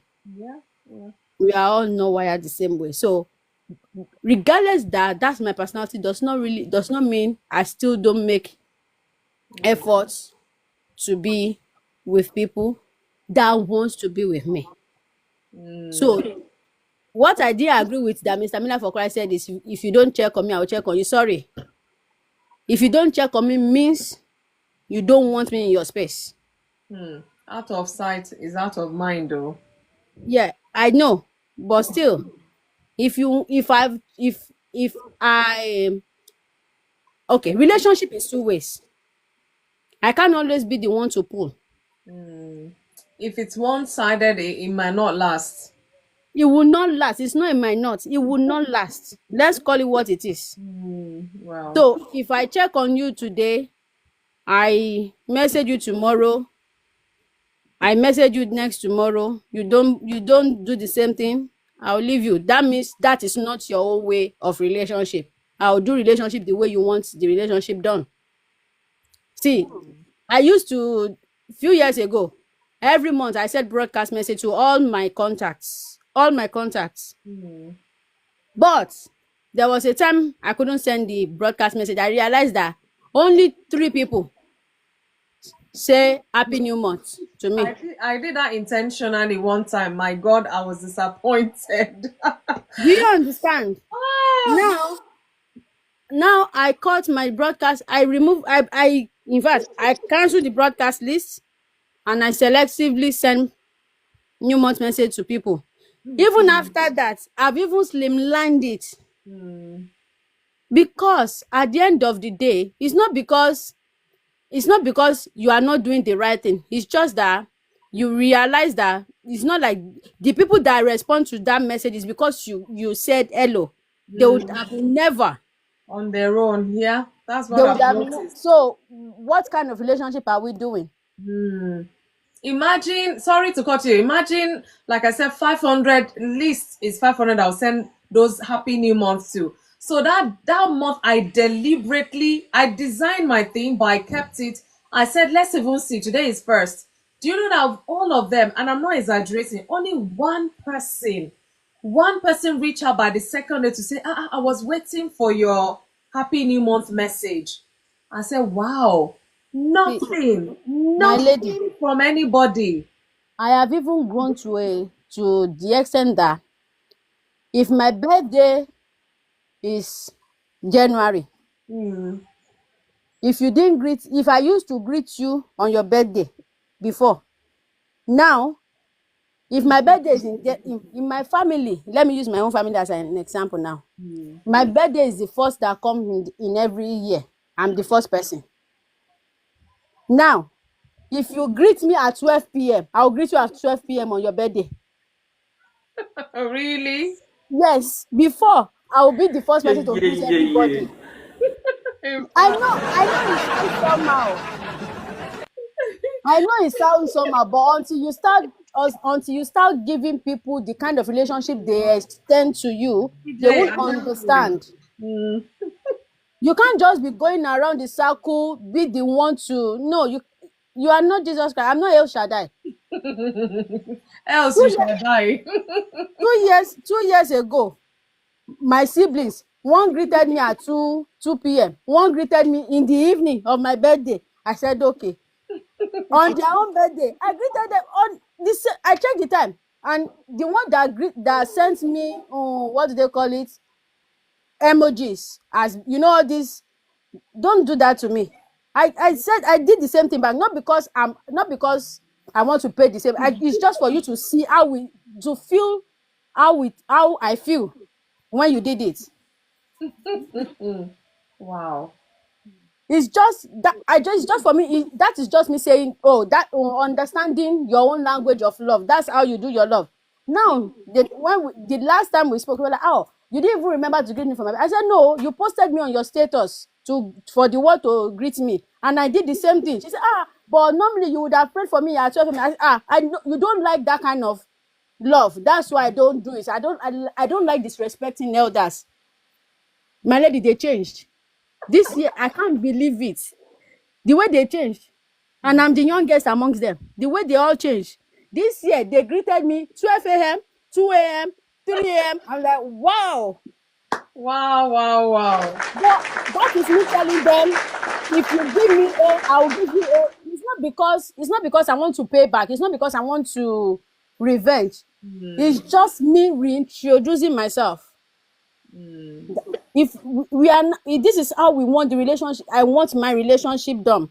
This is how it is done. But if you don't want it that way, we can have it that way. So loneliness sometimes is caused by ourselves. We cause it by ourselves. It's not like it's not a spiritual problem. It's not, or it's self-inflicted sometimes. Because you can't treat Yeah, people a certain way and expect them to treat you better than how you treat them. As you are what? yeah. Do unto others as you wish them do Eh, unto you. Yendeba. Abi? Mr. Miller for Christ, please mind I'll yourself. translate. If you cannot translate, mind yourself. Do you understand? You can't stretch me your thumb and expect me to give you my whole 5 fingers. No. Even if I used to do that, there's no how as human that one day something will not tell you that you are doing too much. I I told you when we had our issue with business, I deleted from my, when you sat down and you deleted over 200 contacts, wow. because all my contacts, Lady Fumi, nobody could say, Debbie, how are you see, don't give me money. How are you doing? Just that goes a long way, How but are you over. doing? I didn't even get it. I look at that, I was like, hello, It's no point. Even if it's just two people I have Mm, on my contact, it's better. mm. I get you. I get you. So sometimes we cause the loneliness ourselves because people cannot treat you well. Mm, You are not you are not retaliating. You are not doing the same thing, and you expect them to continue. It's not possible. I know God is merciful. No matter how, if God do you good today, you come back, He can forgive you. But I am not Shaddai. I am human. I am Debbie. I can only love you to an extent. mm, So if we really want to deal with issue of loneliness, let's check ourselves. mm. A lot of people that grow older now and they don't have anybody around them is because of the seed They've they sown. sown. That's true. It's because of this. Mr. Miller for Christ, as you are greeting me happy birthday now, I don't understand though. He's, he's doing it ahead. No, He's greeting me ahead. So you not say he's late. no money. It's because of the seed they've sown. Mm, It's not people don't just react or respond. And sometimes when they want to sow, when they want to have relationship, they sow into the wrong ground, which at the end of the day, the people they invest in they're not don't getting even back. have their time. Yeah. So if you want to kill loneliness, check the kind of relationship you are building and check how you are doing that relationship. Are you friendly? Are you bringing Apostle Simon said if you are not bringing money, bring value. Bring Yes, something. bring appreciation. Mm, We all can bring the same thing to friendship. We can be five group of friends, but we all can bring the same thing. If we are bringing the same thing, then it's not going to be balanced. So are you bringing something, or you are just there to take? If you are the type that all you do is you take, it's like, your birthday, they greet you, you don't greet them back. It's your birthday, they gift you, you don't gift it back. You can't even buy ordinary £1 card, and you expect that friendship to blossom, as in, because you are what? So special. special. You're chosen. Even God, see, even God, his own begotten son that now become the firstborn of all of us. Be, and do you know he sacrificed one son? You know how many children he gained? Mm, So you did not bring anything. You want to start gaining? Where are you? No, it's not possible. yeah. Yeah. It's not possible. So that's where it is. A lot of people don't know how to do relationship. They don't value relationship, which is why sometimes they end up being lonely. And then if care is not taken, it goes into their 60s, 70s, and if No, about it's not just into their 60, 70. Oh. It one goes in their grave. Even when they buy, people really come. If you see people around them, see, the only reason you see people around some people is because maybe they have money and people have money to get from them. well, That's another that's and what's the point of that? So if we want you want to deal with loneliness, you don't want to be lonely, please make yourself friendly. And don't just make yourself friendly for the sake of that. Do it with value. yeah. Bring value. Make sure you invest in people who wants to invest in you. Invest in a fertile ground. Don't do relationship because you want to do Don't relationship. do one-sided relationship. Not even just one-sided. Some people are not doing are not just one-sided relationship. That's who they are. They are friendly people, but where they are sowing, the people they are making friends with don't like them. I've heard story of somebody that passed that the friends are the one that took care of our children and everything till the children grow to adulthood. And there are people that once anything happen to them, their children, otilo. So it's in our hands, our lives. is in our hands. If you want to be friend, if you want friendship, be friendly. God will help all of us. Amen. Thank you. Oh, wow. Another dimension to this topic. Thank you so much. There be people like you should be in APC. APC. APC. Yes. Mr. Miller for Christ. Two of us. You know, it would be nice I'm, that when I go I'm to my just place of that. prayer tonight, I will mention your name. Oh my God! Please don't mention me. You're a woman. No, when woman prays for you, you are For God. good, we Um, hope. okay, for Because good, Abi. For good. For good, Abi. stop coming for me, oh. Thank you so much. I dey joke. I dey joke. I beg. No, no, I know no you are fire me. I joking. beg. I know you are No, joking. Allah. But what you said is true. Some people are so that even how I remember everything should not be one-sided. I should not wake up every day. I have a friend who I used to talk to. Every time I'll be the one calling, "How are you? How are you? How are you?" I noticed that this thing is only one-sided. I open up to her and say, "See, this how are you?" I will not. I've stopped saying it too. If we are ready for we to be talking, I greet you, you greet me back. You how are you me, how are you back. I post you, you post me, so that it will work. Yes, we are not coward. We should not. If you don't want my communication, you just tell me no. This thing, I don't want it. Like you said, I think is what I will do. You post me 12 p.m. I post you 12 a.m. in my own time. Oh, you don't know. Whether You you are don't my know what the situation. At least they've even posted it. There Some is people no, don't no, no, post no, you. no, no. Lady Some Fumi, don't Mommy, even Lady post Fumi, listen. you. Lady Mommy, Fumi. Sometimes, listen. Wait, sometimes, Debbie, wait. sometimes. See, this is what I want to say. Yeah. As siblings, Ah, your sister should not be, or your brother should not be the one to remind you that today is his birthday. no, that's bad. You should be the one to post her or post it, brother, happy birthday. Happy birthday. There are people I used to post their birthday. When I see that they are on Facebook, whether I know them or I don't know them, I post and wish them happy birthday. I don't Mr. even Miller know for them. Christ. But those, Mr. Miller for yes, Christ. Can I ask you something? yes, When you yes, post me sister. on your status, does that mean you greet me? Or you post me for the No, world to see? Ah, no, but that it is doesn't really mean I greet you. that's another level of I don't understand. Do you understand? You did not greet me happy You birthday, did and greet you're me. posting it on your status. Happy No, hi. How? I'm coming in that area. As your brother, whether he greets you or not, your sister, whether they greet you or not, as far as both of you are brothers, the same sibling, whether they greet you or not, that day is your birthday. They should post you. Now No, we call all you. are busy. No. And I understand we all are busy. Debbie, I think I get what you're saying. Let him finish. You understand? Thank you.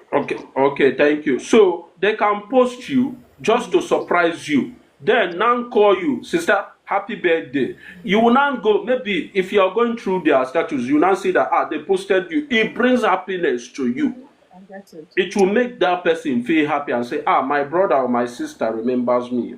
You understand? But for your sister or your brother to wake up around 2 a.m. and just post or maybe remind you or respond to their wish you happy birthday when they are supposed to reply or send you that thing when that hour they know that that particular day that hour is supposed to be a birthday and then now they forgot to post you or even wish you happy birthday or now reply you at any time they feel like to reply you, then reply them whenever you feel like to reply them. It's just simple. You understand? People, So we will learn from this. We'll learn the hard way. you Mr. people are Miller doing for Christ. As an you eye for an eye. It's not good though. It's not No, business-like. see, let me tell Mr. Miller, as you are learning from me, know that people are different. Number one, and people are busy, Sister Sarah said everyone is different. and we have different kind of we have different kind of love language. Do you understand? Big It's how sass. me I pass my love. See, I know a friend. I know a friend that when she had some friends, their husband's birthday, children's birthday, their birthday, she will greet them and buy them gifts, but they will never remember her own birthday. It's either they greet her a day after or 2 weeks before. They shall never remember her birthday. Even Christmas gifts, in fact, she doesn't get from them. But she buys. She doesn't only buy for her friend though. She buy for the husband, the children, sensible gifts, and she never gets any. Do you understand? Mm. Are they not passing a message to her that they don't like good gifts or they don't like good gestures? Mm. So that's why. Okay. Thank you. It's amazing how loneliness has become sometimes what is it called? Someone doing themselves. So I don't know the English to use for it now. Tit for tat. You say? For tat. That means I do you how you do me. It's not a relationship whereby whether you do or not, I still love you. I think a lot of persons, like I wanted to say, they become lonely because they have greater expectations for Mm. other people. Not because you're a giver means that somebody is also a giver. Not Mm. because somebody is somebody that will call you every morning means that that other person is the same thing. Some people may think you bothering them, you stressing them out. Why you ringing up their phone? Why you sharing all these pictures, crowding up their phone space? But for you, you look at that as a way of connection, and I think that those type of people when they have that tit for tat, or since they didn't text me, I ain't texting them back. I think that's when the loneliness starts because you can't find comfort in yourself, in your identity. For me, like I tell persons, if you text me or you don't text me, if I see you or I feel like texting you or you run across my mind, I'm still gonna text you because you not doing it to me is not changing me from being Sarah. You talking about me or not, I just preached a sermon yesterday. Talking to me does not make me feel excluded from you or whatever. Oh, the only person that can do that to me is somebody that I truly am in a committed relationship with. And even then, like I say, my mommy done dead and gone. If my mommy could go, anybody could go. So I wear you like how I change clothes. I put you on today, and when you need to be changed, I will take you off. Oh wow. My goodness. Okay, Dairo, I see you. Thank you so much for your patience. But I see you've been commenting there. That's why I couldn't stop laughing. No, we want to hear from you. We've talked a lot. I noticed that you joined a bit late. We've talked a lot about this loneliness. I don't know what angle you want to bring to it. But my question, as usual, after my talk is, can one totally overcome loneliness? So what is your take? Good evening. I hope you are good. In fact, Good. he's one of those people that will probably fight me. But you You know have when not we called talk, me. Oh, remember? I've come here. I don't want peace. I want problem. Ah, I've come here for Wala. But, yes, anyway, I trust you're good. yes, I am. I am. I mean, it's quite interesting the conversations that we're having. Um, I mean, loneliness. I mean, what was it again? I won't totally overcome loneliness. So all that you have heard, you can see where we are coming from. Yeah, yeah. I mean, I think I think a protracted period of loneliness is worrying. But Mm, every now and then in life, and I like the way you put it. You said loneliness. mm, You can be with somebody and be lonely, yeah, right? yeah. And you can be in a relationship and be lonely. You can have friends around you and be lonely. It is a feeling, Mm, and often the times it's important to trace the reason why you're feeling lonely, yeah. right? Uh, I mean, everyone. I mean, everyone has a friend or at least acquaintances they can reach out to and things that they can do. I don't believe that your, uh, you know, loneliness is something that is dependent on other people. I think it's totally dependent on yourself Oh. and how you deal with um that feeling. And I think there are many reasons for loneliness, right? Okay. If you're going through a situation alone, you might feel like you're lonely and you're having to deal with a particular situation by yourself. Yeah.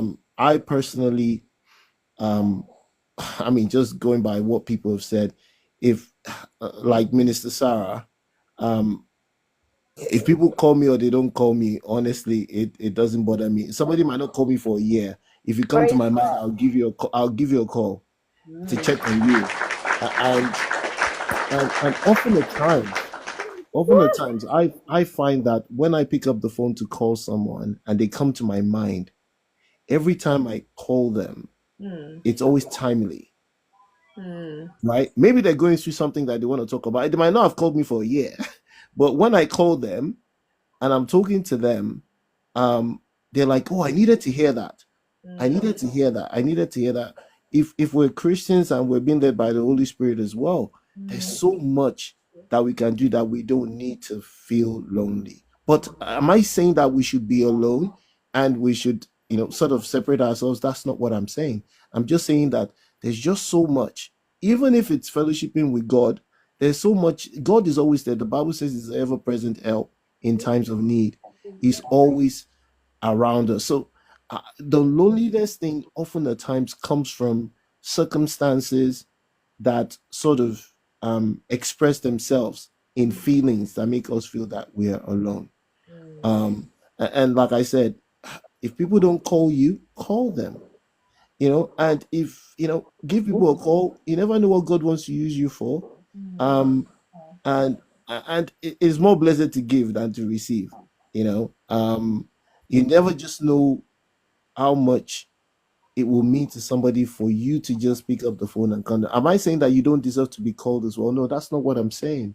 But I think everybody on this call would agree that at least somebody calls you once in a while, and that's the beauty of it. That in this old world, you would have at least somebody who will remember you one day. They might not be the same people remembering you all the time, Yeah. but you will just have somebody that'll call you if you haven't isolated yourself. That is Wow. because if you isolate yourself from people because you think that they don't call you, I don't see how that's gonna help them call you. Um, so isolate yourself. So I think we should give people space on the WhatsApp messaging issue. Conversation we had. For me, sometimes you get dragged into WhatsApp groups that you don't even want to be in, and you have a million and one of them. And sometimes people just mute their WhatsApp. It's sometimes a bit of a headache. So, and in the process, you miss a lot of people's messages. In fact, I've been in situations where I've muted my WhatsApp, and somebody sent me a message, a year before, and I didn't see it until a year after. And that's because there's just so many messages that come through that you think that if you spend your whole life sitting on your phone and looking at messages, you'll never get anything done. Yeah. If somebody remembers my birthday or they don't remember my birthday, it doesn't make me think less of them. As long as I remember my birthday, and the people are close to me, and the people Most are important thing. and the people who are close to me remember it.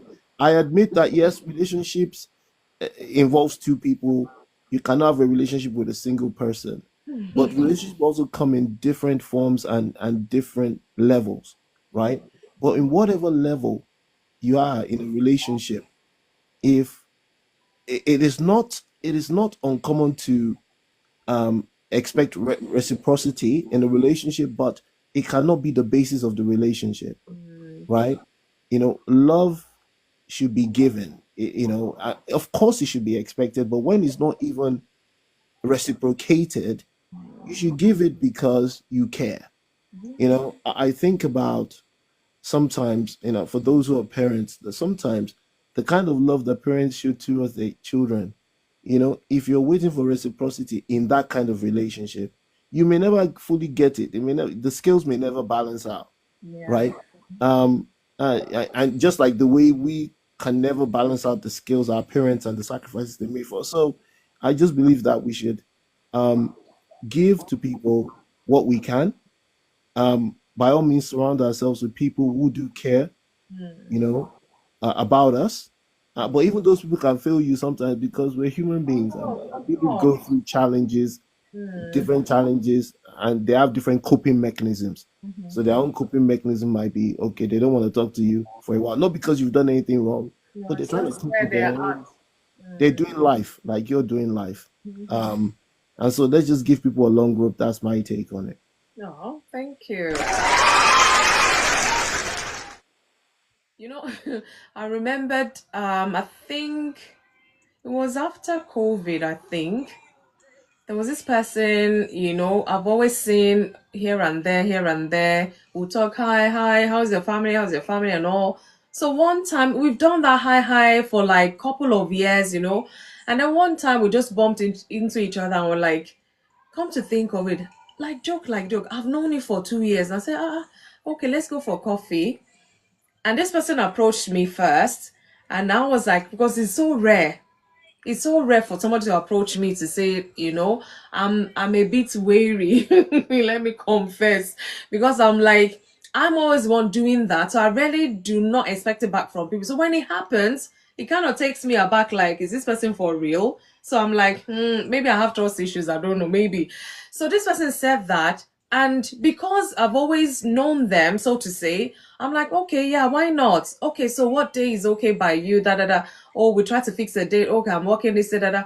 We just want a weekend. Okay, I can manage and all. So we went out the first time, had coffee, got to know each other. And I'm like, this person is not bad. We think alike, da da da, this and that. Just sharing life experiences and all. And honestly, I was just loving this new relationship.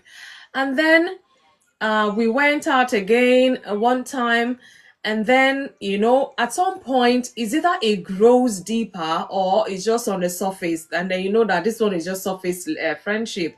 But the way it was growing, like, I'm like, the next move will be I'm gonna invite them over to my house, or they will invite me over to their house. That was my thought. That's why I say I don't go into, because I want to go all out. For me to have given that time and all, this person, I just noticed, was kind of drawing back, and I'm like, maybe I'm expecting too much, or maybe I'm overexcited, or whatever it is. And at the time, they were the song you will hear on my lips, this person, that, this person, this person, this person, that. And all of a sudden, I will call. It was so hard to even pick my call. Maybe 2, 3 days later, they will respond, oh, I'm busy at work, da da da. And then I was just getting mixed messages like, what happened? It's like somebody checked out and I was still checked in.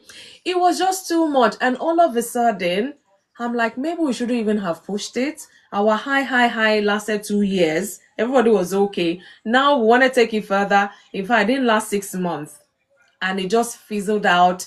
I found out I was not texting, calling, and I'm like, no, this is too much. It's not like I'm desperate for a friend. I've got friends, and I'm like, it's just because of the way they approach me. So you can imagine me, once that my hand is in, I'm all in.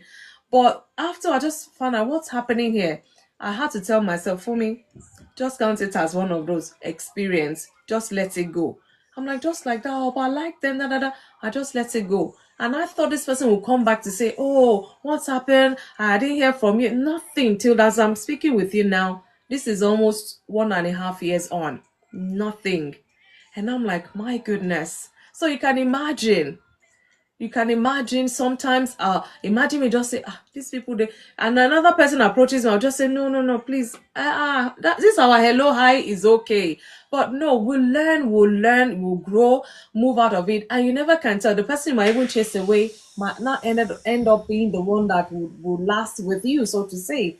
And again, out of the blues, from TikTok, I met someone, I remember my book launch last year. I met someone, and we just got talking. Me, I was coming from with that experience, like, just put them at arm's length. I don't want to invest in what I know I'm not going to be part of, so to say. But October, November, December, January, February, March, that's 6 months on, they're still strong in my life. And I'm like, this person, not that I went looking. So you can imagine things like this would happen from time to time, but you need to know, because if I'm investing, and this person is not investing back, I will get tired. like Debbie said, I'm not Jesus Christ. These things happen. Even sometimes you find out that it's your own siblings or relative or somebody, you're always looking at their birthday, da da da. Sometimes they don't even remember yours. Sometimes they call, they don't pick, or they don't even. So these things there's no cut and paste to it, but you just have to know. As long as you yourself by yourself, you are not suffering from loneliness, you are good. Whether they say hello or they don't say hello, you're good. You've got joy, joy, joy. You are good. So it matters a lot. But however, we know that, like in this UK, Leslie, you mentioned something which is a known fact, that one of the problems in our community in UK here is this loneliness we're talking about. I can't begin to tell you the number of clients. Sometimes I say, what have you done since the last time, our last session or something? So have you called anyone? Did any family? Did you have any outing? No, just by myself. Just I'm like, seriously, is this how they want to live life? And then you find out that 3 streets down the road, they have some auntie relatives and all. Don't you guys talk? They're like, and I'm like, see me see trouble. And we that we even far apart, we can't do without talking. But then they live so close by, but they can't be bothered. So we need to be careful. And just like Tunji said as well, these things, it has to be balanced. You don't know what this person is going through. So give them the benefit of that. Just reach out to them, because they might just be suffering from loneliness and they need someone to kind of help them in that phase that they're in. Sometimes they look around, it's like everybody is busy and they just stick to themselves. And God has laid on your heart to call this person, they're going through something. I've been there many times. In fact, it's the people that do not even expect hello from that will even call to say, I was just thinking about you and this and that. I'm like, hello. I'll even check my number again to be sure that it's not. I would even ask, is it by accident or you deliberately you picked your phone and it's me you wanted to call? Sometimes I ask and we'll laugh about it, but it's true. So you never can tell. These things, God will help us. I can never feel lonely in UK. You think?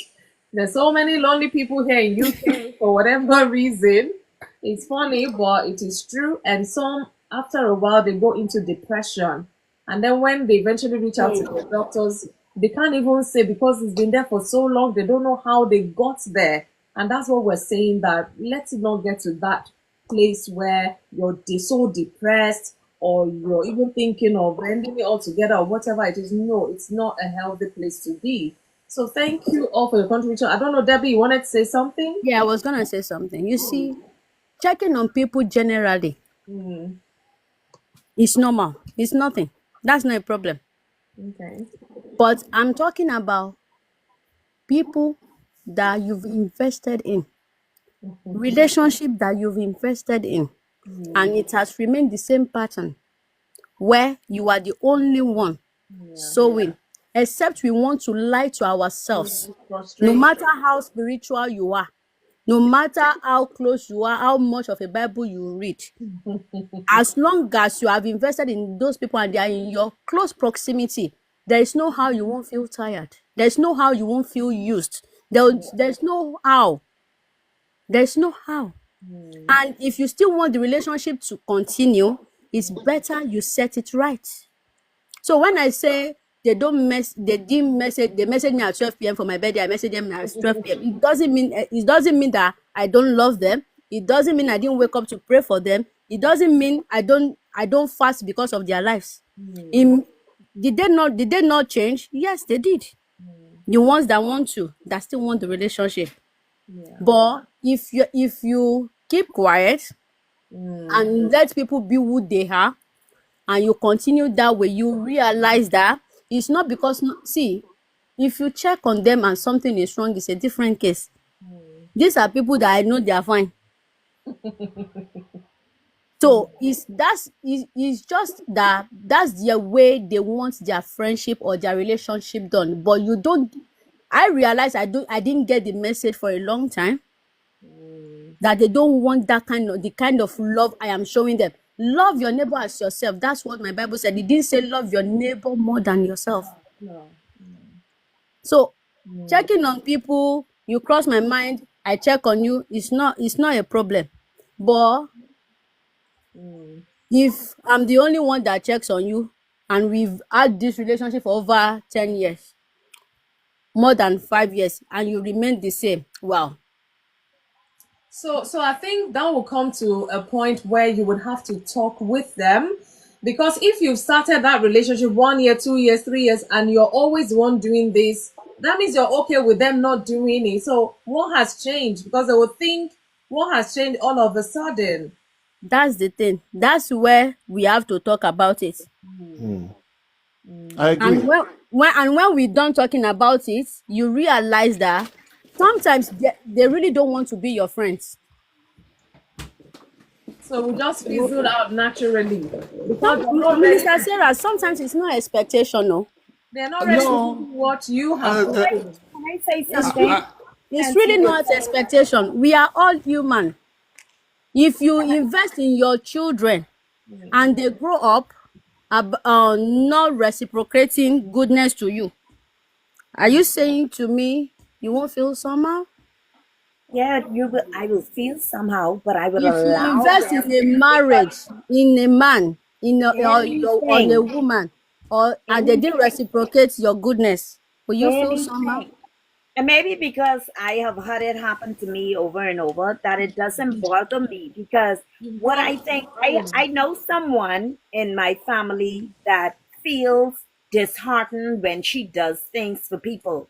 And we as a family always tell her if you're going to treat somebody kindly, you're gonna give them big sums of money, you're gonna take them on trips, you're gonna use your resources. You need to now figure out, are you doing it because you just a giver, or are you doing it because you want to keep that person in bondage, you want to keep that person always coming back to you? Because if they don't, it's going to make you feel um disheartened, it's going to make you feel angry, it's going to make you start talking bad about them, because at the end of the day you did it for a reward. Like I told the person, I said, let me tell you something, if I don't want to give, they could call me mean, selfish, whatever you want to call me, whatever, bad, it's my thing. At the end of the day, if I want to give, you don't have to worry about me, because whether you talk to me again, stop talking to me forever, or whatever, I don't care, because I give you that from my heart. And another thing, I've known persons who, once you give them something or you start being kind to them, they overuse your kindness. Take Me, I'm advantage. gonna put you in your place. But see, some people can't put people in their place. They continue to just Minister let people Sarah. overdo it. And then they get angry because of expectation. That's what I'm talking about. But if you're saying, and whether that's in a relationship, you could be with somebody for 5 years and they can change their minds, because we are always evolving. And they can say to you today or tomorrow, it has happened to me. That's why I can tell you, yes, it will hurt, but you need to pick yourself up by your bootstring and either say two things: I'm not going to let it happen to me, or I'm just going to let it go. Because I want to say something to that effect because what Debbie said, I've had similar experience, and yeah, where you can be in a relationship with certain people. It's not just anyone, but people who you've done stuff with for years, and they can be. And I think, that, in fact, there was an article about that I read a few months after the situation. But I came to the decision that okay, it's kind of clear to me that they have were no longer a priority with these people. Were not. This is how they feel about certain things, and we just went on a hiatus. Like we're just gonna give them that space in that time, and we're just gonna do our own life. We just left them for a season, because we kind of communicated in a way. And I came to a place where I felt they already know how we do certain things with them. They already kind of there was a kind of a relationship that was in place, but it became one-sided where it was just us doing the heavy lifting in the relationship. And it was almost like they were like, how do I put it, where they were almost like saying it's a privilege that we are your friends kind of thing. I'm like, really? You think that you being our friends is the like you guys are. We see you like the honorable one. So we like, you know what? We don't need this They're anymore. doing you a favor by being friends. Yeah, yeah. So we just give them a period, and then I think something happened where my wife got into a situation, and they didn't know that she was friends with this person they really, really, really wanted to be friends with. And when they found out that my wife was like, and then we now said to them like, why is this person so important to you guys? Oh, we know that. And we're like, so because they are like they have certain material things, this is how you want to. And to us, it became clear to us that these things were what mattered to them, even though that was not how it was in the beginning. This is what they were. This is how they became. So we gave them that distance, we gave them that time, and now it's changed where they now are like more careful. And one of my friends said that basically they're kind of we call them friend. We call them lottery friends. That's what we call them now. Where when you blow up, they want to be the first in line, so they don't want to leave you completely. Yeah, they don't want to leave you completely, but at the same time they don't want, they're just watching to see if they blow up, let's be there so that they're still You know, guys, water finds the thing is that water finds its level, right? yeah. And the other thing is, how many people here can truly say that the friends they had, their best friends in primary school, are their best friends now, or their best friends 15 years ago, 20 years ago? Not a lot of people are going to be able to say that, and that's because I can say that. okay, I normally One in how See, you know. Mr. Leslie, So I mean, Mr. Leslie actually got what I was saying since. yeah, no, I agree When I with was you. saying it's not about expectation. It's just setting things right. See, let me tell you something. When it comes to family, there is no how you want to do it. If you like, go Kashafa, go anywhere, you still remain family. And if you don't set it right, it will continue that when you people start having children, this is why family drifts apart. Because nobody want you just realize that we all grew up together, but our children are not close because of how we treat each other, and we refuse to set it right. Mm. I agree. I What agree I to that. did is see, if it's an outsider or if it's someone that is not close to me, I don't care who greets me for my birthday or not. When I wake up in the morning, I already dance for Jesus for 2 hours. I do my prayer, I do everything. Oh, I have done my hair. I'm fine. I've sung for myself. Happy birthday, Debbie. I'm fine. I don't need it. Debbie. Because what I'm saying is, if from personally, thank you, ma. If I want the relationship to continue and I don't like the way it's going, I will try and readjust. I always check myself. So Debbie, Am I the sorry for one? cutting you. Please don't misunderstand me. I'm not saying that if things are not right in a relationship, that we should sweep it under the carpet, right? I'm not saying that. And often at times when you're in a relationship where you feel that somebody isn't reciprocating, is because expectations are there. Because I'm sure that there are people that you meet on a one-off basis, that you rightly said, that if they call you, you meet them one-off. If they don't call you, but you've built something to a point where you now have expectations. Expectations just don't come overnight, right? And often at times, it's always good within a relationship as well to lay it on the table when you feel you're having a serious relationship with somebody. That what are your expectations of me? What kind of relationship do we have here? Even if it's a friend, that okay, was this just a selfish, and discuss those things in the relationship. And to your point, I think it's important to address those issues when you feel like, okay, somebody that you are in some level of commitment to in a relationship isn't reciprocating, because now you have a commitment to them. Often at times, commitment is also one-sided because you are misinterpreting somebody's actions towards you. Maybe they just feel that they're being nice to you and they're not that close, but you're thinking that they're that close. So there's misalignment in terms of where the relationship is actually at. But even if you feel that way, then you've got to test the relationship to figure out, okay, where is this thing really at? And then be honest with yourself that okay, this thing is surface. And some relationships are close and people move on. And sometimes you know, But and we it's, can't close family relationship. yes, family one is I not So mean, with that fam one with fix feels it. good family for with life. I believe with family is not an expectation. It is responsibility. Well, Well, it is maybe a that's bit of debatable. both. Yeah, a When bit it of comes to both. family, for me, it's not an expectation So because it's responsibility. that's your perspective, though. My I phone think it's a is bit of both, Debbie, because responsibility comes with that expectation. Expectation comes with responsibility, so you can't really separate them. The two, yeah.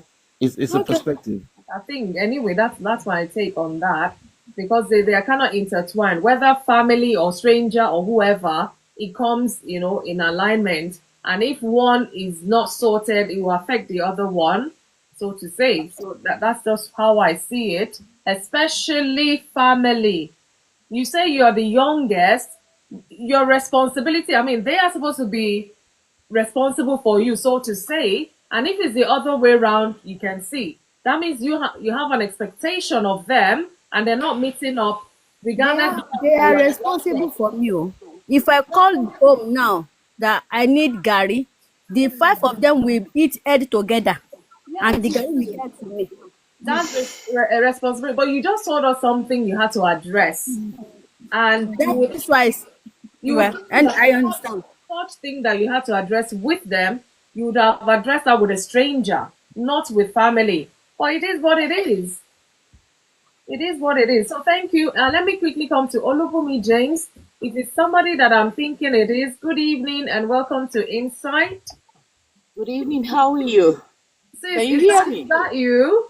Yes, it's me. It's me. Honestly, I don't know Wow. I don't know what the topic is, but it's nice. Just I was just flipping over and I just ran into you, and I was like, Wow. wow. Let me Good just to stay and have you hear here. what is going on. Wow, it's Fine, been thank you.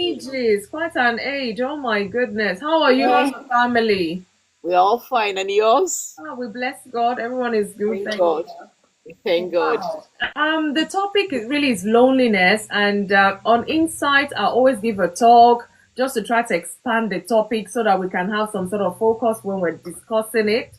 And Okay. when I give my talk, I come back with one question: can one totally overcome loneliness? And honestly, we started from the basics, and this is where we are at in terms of our discussion. And That's interesting. whilst we're here, why we're here is because we found out that some people actually cause loneliness for themselves because they're not engaging back with people who are trying to connect with them. And this can come in terms of family, friends, maybe colleagues or whatever. So we've kind of expanded it to different angles. So I don't know what is coming to your mind. Can one totally overcome loneliness? Do you think this is man-made, or do you think circumstances can bring people to loneliness, or do you think that whatever it is, please share with us. Yeah, thank you so much. I personally believe loneliness can be caused by individual themselves, Okay. and it will be by circumstance. Hmm. It could be caused by individual themselves when they don't actually link up with people. Like Okay. I always say something that relationship is the currency of life. So Hmm. when you are not in relationship with people, at the end of the day, you will definitely be lonely. You need to network. Like I was listening to something this evening at around 8, and the guy was actually talking about wealth, and the very first thing that the guy spoke about was networking is a kind of wealth for us. And if we are not networking, at the end of the day, we'll be lonely. And I actually love what you said the other time, that when we're talking of expectation and we're talking of commitment, Yeah. it's so much intertwined. There's no way you have relationship that you won't expect, Hmm. that you will not actually make sure that you put in so much into the relationship. Yeah. So in every relationship, there will always be expectation, and there will always be you putting in so much into it. And Responsibility. that's the way I see it. And the other side of it is it could be caused by circumstances. I tell you, and I'm going to use ourselves as an example. We all came to UK, to abroad, and you find that at a point in time in your life, because you've left most of your friends back home, you get to a stage in life, especially when you're abroad, that you find out that where you are, you're becoming so lonely. And that's exactly, especially when the kids are no more around with you. And most of your friends are no more around with, are not really around with you. You become so lonely. And it's about the situation that you are in, the circumstances you find yourself, that I think it's now time for me to go back home. So when you are exactly when you are lonely, you will definitely be lonely at that time. And you find out that people around you are not really the kind of people you really want to be with. I want to be with my own tribe back home, not necessarily your family back home now, but you have so much of your friends back home, and that's why I'm saying it could be personal and it could be by circumstance. Thank you. Thank you. Yeah, loneliness can come in various forms as long as we know we are lonely and we're not just sitting down in that loneliness, we're doing something about it. So we have to be intentional. Whether you not intentionally call your old friends just to gist with them so that you don't feel that loneliness, or you decide, okay, I found myself in a new place, how do I make new friends? So you have to decide, you have to make a choice how you want to go about it, but don't sit in loneliness, because when you sit in it too much, I keep repeating, it can lead to depression. We know this part of the world we're in. You have neighbors, but it's like you're alone, so to say. So you have to be intentional. If you don't go and knock on their door to say, hello, how are you, Merry Christmas or Happy Easter, they will not come and knock on your door, or nobody will come and knock on your door. So sometimes we have to be intentional just to avoid being lonely. So thank you so much, sis, for your contribution as well. Thank Um, you. yes, oh, you're welcome, sis. I don't know if anybody has anything else they want to add, because I'm looking at the time. We can just call it a night. Honestly, we have done justice to this topic. Yeah, I just want to say something, and I think it's very important. Yeah, we live in the UK, and there's a lot of these people keep to themselves. But one of the things I believe strongly, the word of God will work anywhere.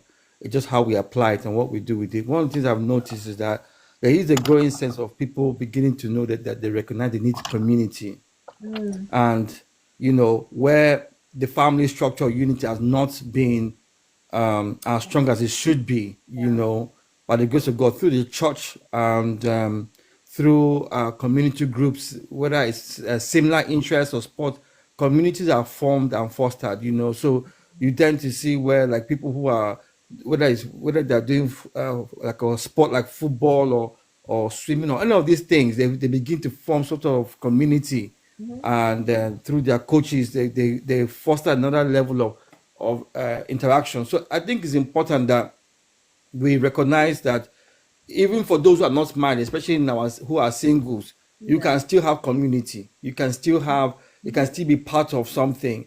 I Yeah. think it's very good to be part of, like, volunteer groups, or just do something that will help or be consistent with other people, because that begins to break that hold of loneliness, or people just being part of a community and being active in that community really helps. And I think it's something that would really begin to deal with this thing about loneliness, because even in our ethnic minority situations, by the time you have a second and third generation of children coming out from them, if the families that are having them are not intentional, they can find themselves back in that place of where they are struggling with loneliness, because it happens. So I feel the part of where, like, all these online communities and even real life interactions, it will stem this thing of loneliness. Thank you. Thank you so much, Les. Yeah, Can I volunteering. just add something Please. before we go on? Yeah. One thing I found out with our community, especially the Black community, is the fact that we don't always want to interact. And that's a big minus for us here. And that's why at the end of the day, you find ourselves being lonely, even in church. Even when we go to church, we want to keep to ourselves. I just want to go to church, say my prayers, and go back home. But I find out that it's only when we are able to be in a community, like you rightly said, sir, that we can actually be able to overcome our loneliness. Yeah. We cannot. There's nobody that's an island. Because of the way Europe is not like where we came from. So we just need to be intentional about it and just make sure that we have a community of ourselves. It might not necessarily be you coming together all the time. It could be like online like this. And one would always be looking forward to that, oh, we're meeting at this time. It could be like my brother had actually said, we just have to be intentional. If we are not intentional, loneliness will kill somebody in this country. Hey. God will help us. Praise the Lord. Thank you. Thank you so much. Honestly, we have to be intentional. We have to be, like we said, imagine someone living in a house by themselves and something happened. It could be heart failure, it could be something, and for days and days, nobody knew that they are passed until the smell started, spreading around the community and they're looking for dead rats, not knowing that it's a human being that has gone. So, I mean, we shouldn't get to that level. We shouldn't get to that level. We need to show ourselves friendly if we want to have friends. We've said it countless times here today. Sometimes, if you're a person of faith, how can you be a person of faith and you say you're lonely? That means you're not engaging. That means you're not participating in activities in your church. If you don't go for Bible study, you must go for the prayer meeting. If you don't go for that, you must go for something, just to mingle with people. It's amazing what our faith can do to help alleviate our loneliness. Well, that's only if we see it that way. So at the end of this talk, back and forth, up and down, all of that, it lies within you to make sure that you are not lonely. What are we doing about it? We've said a lot of things. Pick the one that fits your scenario. Pick the one that suits you, because a lot of people have said a lot of things today. The bottom line is we don't want anyone out there to be lonely. It's not a good place to be. Loneliness is not fun. Loneliness can kill. We've said that over and over again. So do something, be intentional. Join your community. In fact, if you Google it now, there's so many things you can find out on Google. The community where you're at, what activity can you engage in? Just engage in. You meet people when you engage. You find out you like some, you don't like some. Pick the ones you like and see how far you can develop that friendship so that you're not lonely. It could be once a month, go out on a coffee night or dinner night or something with your new friends.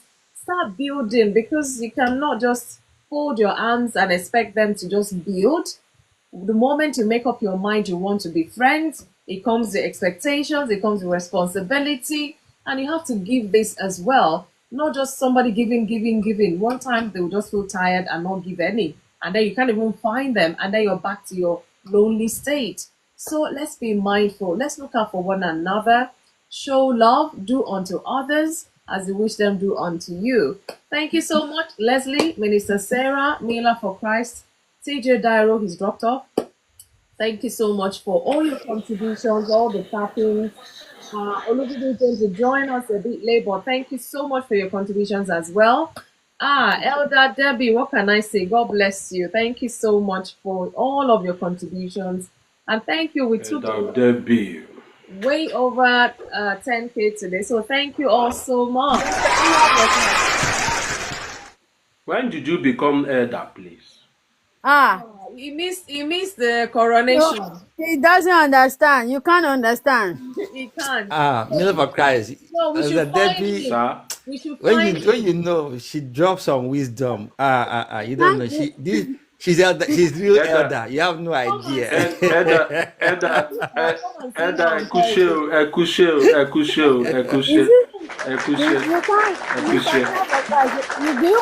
you want to know how we got there, you just no, we don't. I'm not traditional. So I would have asked I for think you should find kola nut. Camila Mr. for Fumi, I Christ. just want to find out, when do you normally come together, please? Okay, so on Insight we come every week, twice a week. Mondays 8 p.m. till God will allow us go and sleep. And on Mondays, we talk about topics that has to do with individuals, just like this loneliness. It has to do with you and I, and even some people in their marriage relationship. But let me explain. From Mondays 8 p.m. UK time, we gather here on Insight with different topics, individual related topics or issues that people face and they don't want to talk about, just like we're doing here. We'll talk about it no matter how hard it is. This is the place for it. And then on Thursdays from 8 p.m. UK time as well, we gather to talk about marriage relationship topics. We have to talk about it. We talked about abuse in marriage, gaslighting, discomfort in marriage, that couples will shy away from. A whole lot of topics we have discussed here. And I can testify that even outside of this, people have reached out. Some may needing counseling, and I've given myself, I'm a integrative counselor and I do counsel. I say to them, reach out, because no man is an island. We've said that over and over again here. So those 2 days we come on live. So please feel free to join us. Join Right. our community. Help share the word out there. These are talks. You can see that I'm not bothered. Like I said, if it's one person, honestly, I've delivered my assignment, so to say. Talks like this or programs like this, you will not see people trooping. Yeah, people are suffering in silence. If I was here twerking now, I bet this channel will be like buzzing with thousands of people. But that's not what we're here for. We'll touch one life at a time by the grace of God. So that's what we do here on Inside. So it's good to have you, sis, today. Thank you so much for joining us. So I don't know if you have any other question before we call it a night for today. Mr. Miller for Christ said you should bring the puzzle. I should bring the puzzle. Okay, no shaking. So the puzzle, and then sis, for this puzzle, I always try to bring a puzzle so that when the topic gets so heated, I throw in the puzzle so we can relax a bit. But today, I didn't think I was going to bring one. Let's bring it. Let's see. Maybe somebody can get it before we go. And as we're doing that, let's tap. Maybe we can actually take it to 20K likes. Who knows? Thank you. So the puzzle for today is, I have no door, yet millions enter. I do not move, yet people climb me. Built for a fair, but here to stay. What Why am is I? this puzzle so long? I don't do long I'm puzzles. giving you clues because I just said one. You might not, you might not just get it. So all of these things I'm saying, they are clues. So you can go and sleep on it. Next week I'll bring it back because I'm not telling us the answer today if you don't get it. I have no door, yet millions enter. I do not move, yet people climb me. Built for a fair. You know when something is good for a fair, it's supposed to last for just a period of time. But the thing is here to stay. What is that thing? What is it? I have no door, yet millions enter. I do not move, yet people climb me. Built for a fair, but here to stay. What am I? We'll look for what you are next time. But today, I don't know. Where is I have the no door? door. And how did Let people enter.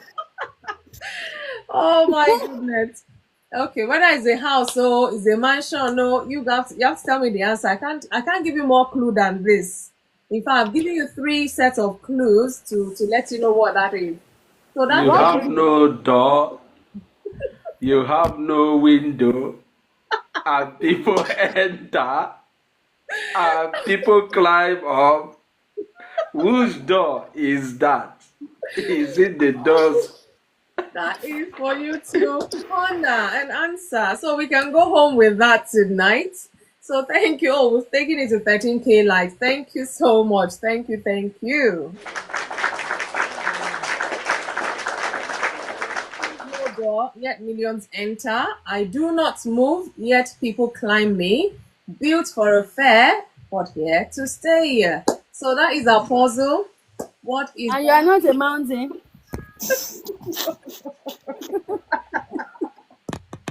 I don't know. There will be mountains that we have to Oh, climb. Mr. Leslie said country. Country. What country? United Kingdom. United Kingdom. Oh, no. Well done. Keep guessing, keep guessing. Maybe I should have brought it when I wanted to bring it so that I would have thought much about it. But in a way, you have saved me from another puzzle of next week. So I'm bringing it back. Don't worry, no worries. So go and do your homework. And you have a whole week because I know Thursday is a different one. So guys, thank you so much for It's another. not the same one we will come on Thursday. You know, every day has its own now. Every day will So take this care is of on Monday. itself. I don't know whether it was tongue twister we did on Thursday last week. I can't even remember now. But you know, I try to separate them. So this one will come back next Monday, and whatever Thursday brings, we're in good hands. Yes, he who tells the truth. Who plays the tune, plays the piper, who piper plays the tune, or whatever. I don't know. There's something, some video or whatever like that. Yeah, so that's that. Don't worry, no sweat because we're rounding up anyways. No sweating. But you can think about it. Hopefully you get the answer by next week. So come prepared so that you can get the gift for today or for the day. So once again, I just want to say thank you. Much love from myself, Minister Sarah. God bless you. Elder Debbie, thank you. Would you say Elder Adegbenga today? Or I hope he's good. I'll reach out to him anyways. What about woman of purpose? Honestly, I'm guilty as charged. We just exchange words on WhatsApp, but I didn't think she won't be here again today. But she said she's taking it one day at a time. But she's good by the grace of God. Just keep her in your prayers. Keep her family in your prayers as well. That's as much as I can say. Thank you, Leslie, for the gifts. Thank you so much, everyone that has contributed. Thank you for being a blessing to other people. And let's spread whatever topic we discuss here. Please, let's keep spreading it. And look out for people around you. Look out for people as well. Don't say because they do not send birthday 12 midnight. No, I'm just kidding. No, before Elder Debbie will come for me now. Please. My hands are up for thank you, but just look out for one another. Most importantly, look out for yourself, because if you're not okay, you cannot make anybody be okay, so to say. So God bless you. Have a wonderful rest of the week. I'll see us 8 p.m. UK time Thursday by the grace of God. Be blessed, and please don't do what I wouldn't do. If you God know. bless. All right. Good night, everyone. God bless you. Thank you. Sharif, I see you. Thank you, Mila. Thank you, everyone. Leslie, God bless you. Let the light that's within me shine to the whole world. Good night, Debbie. God bless you. Now, my love to Adassa. I don't know whether she was there today, but my love to Adassa. Good night, everybody. God bless.